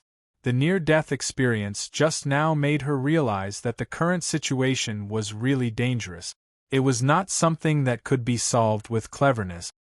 Hearing this, Tang En nodded with satisfaction. This was not a great kindness, but the more chaotic the academy was, the more advantageous it would be for him to kill later. Therefore, it was necessary to deal with the guards here first and let the rescue personnel from the city rush over to fight with Rhodes' men. Of course, the two children didn't know these thoughts. The little boy was still wondering, why are you thanking him? Why are you going back? Is he going to help us? Don't hit me. Dong, a crisp sound. Looking at her companion who was about to cry, the little girl retracted her finger and scolded him angrily. Shut up, you idiot! Oh! The little boy who had just reacted looked very wronged, but he was afraid of the other party's abuse of power for a long time, so he still responded weakly. And at the next moment, his eyes suddenly widened, as if he had seen a ghost in broad daylight. At the corner, a few steps away, Tang En suddenly threw the shovel with a backhand. And at the other end, a figure rushed out quickly and came to the path of the shovel. This scene of tacit understanding was as if it had been simulated 1,000 times in advance. It was really strange. With a muffled bang, the knight who rushed out first followed in the footsteps of his previous companion. His head was also smashed a few inches away, and his facial features were bleeding. It looked very terrifying. The little boy who had been staring also noticed a detail. The previously deformed shovel actually returned to its original shape in an instant because of this, but some of the soil on it was shaken off. What happened next was simple. Under the little boy's dull gaze, the shovel changed shape, returned to its original shape, changed shape again, and returned to its original shape again. It was like a magic trick, changing unpredictably. The little girl didn't notice this detail. She just followed behind step by step, watching Tang En casually and seriously hit the shovel like a hard-working blacksmith, never taking a step back, never missing a single time, crushing all the way. She couldn't help but have starry eyes. She thought to herself, when can I be like this? Whoever is disobedient, just a shovel and the world will be at peace. The shovel's quality was good, but it couldn't withstand Tang En's usage. Finally, after hitting another knight's head, the shovel broke with a crisp crack. The broken part was the connection between the shovel's head and the wooden handle. However, there weren't many guards in the theology hall, so they had already arrived outside the hall. Tang En casually threw away the wooden stick in his hand, looked around, and waved his hand. Go in. Remember what I said before, don't run around. Okay. Nodding heavily, the little girl picked up the iron shovel head, and the little boy held the wooden stick tightly. The two of them stood in front of the door with an expression that said they would kill anyone who stood in their way. They were extremely serious. Seeing this, Tang En couldn't help but chuckle. He touched the two children's hair and turned to leave. He could vaguely hear the sound of the door opening behind him, as well as excited shouts. "Haha, we're back. The bad guys outside are all dead. Do you see this wooden stick? Let me tell you, this is a divine weapon. One hit, one kill. Don't touch it." Once again returning to the entrance of the theology hall, Tang En narrowed his eyes and looked into the distance. The front yard was already filled with flames and thick smoke. However, there were even more holy white lights that rose and fell one after another, both strong and weak. That was the unique holy fighting aura of the temple. Judging from this situation, the temple was indeed the temple. Even if they were in a difficult situation, the elite team they sent out was terrifying enough to completely crush them. However, seeing this, Tang En didn't panic. Instead, he smiled faintly. Because what others saw was pure strength, but what Tang En saw was scattered strength. Everyone was fighting for themselves, as if they were trapped in a quagmire.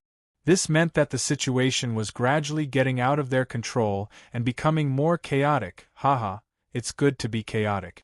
It's easier to fish in muddy water. Tang En smiled and murmured. At this moment, all of a sudden, a loud shout came from afar.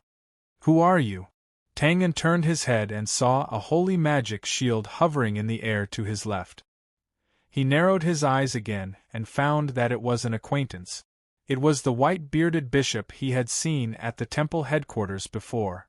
Since it was an acquaintance, the other party should also recognize him. After all, Tang En's wanted portrait was leaked from the temple. However, the chaos had not yet spread to the theology hall. There were no flames here, so it was a little dark. The white-bearded bishop obviously didn't recognize Tang En. However, when he saw the light knight lying at Tang En's feet, he was furious and ordered the knights below to attack. Shaking his head slightly, Tang En stepped slightly and the knight's spear on the ground appeared in his hand. Then, he suddenly stepped forward and swung his arm. There was a flash of blood. Whoosh! The long spear pierced through the air like a blood-red dragon soaring into the sky. It opened its mouth and roared. The sound was so powerful that it shook the world. As he screamed, several beams of holy combat aura pierced through the air to block the attack. Some of them were quite powerful, but they were too slow. They were instantly left behind by the blood-red dragon. In the blink of an eye, they were right in front of the white-bearded bishop. The white-bearded bishop was dumbfounded. He, who was not good at actual combat, could not come up with any countermeasures. He could only watch as the long spear hit the magic shield. With a loud bang, the magic shield shattered into streams of light in the sky after a slight contact. The white-bearded bishop was like a kite with a broken string, falling far away. It was a hit. However, breaking the magic shield did not mean that he could kill the person inside.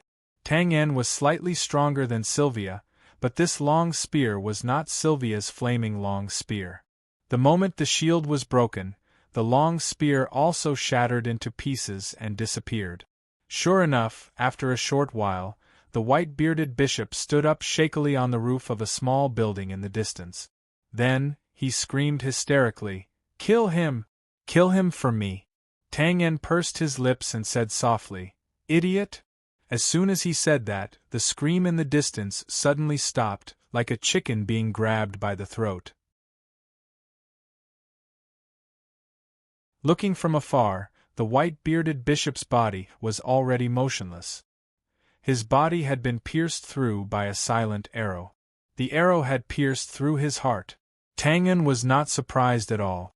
Since he had entered the gray space, so naturally did Tang En. But in front of a master archer, as a magician, he did not use a shield immediately. What was he if not an idiot? You're tuning in to the Phoenix Knights YouTube channel. Don't forget to subscribe and join us on this journey to catch the most captivating stories.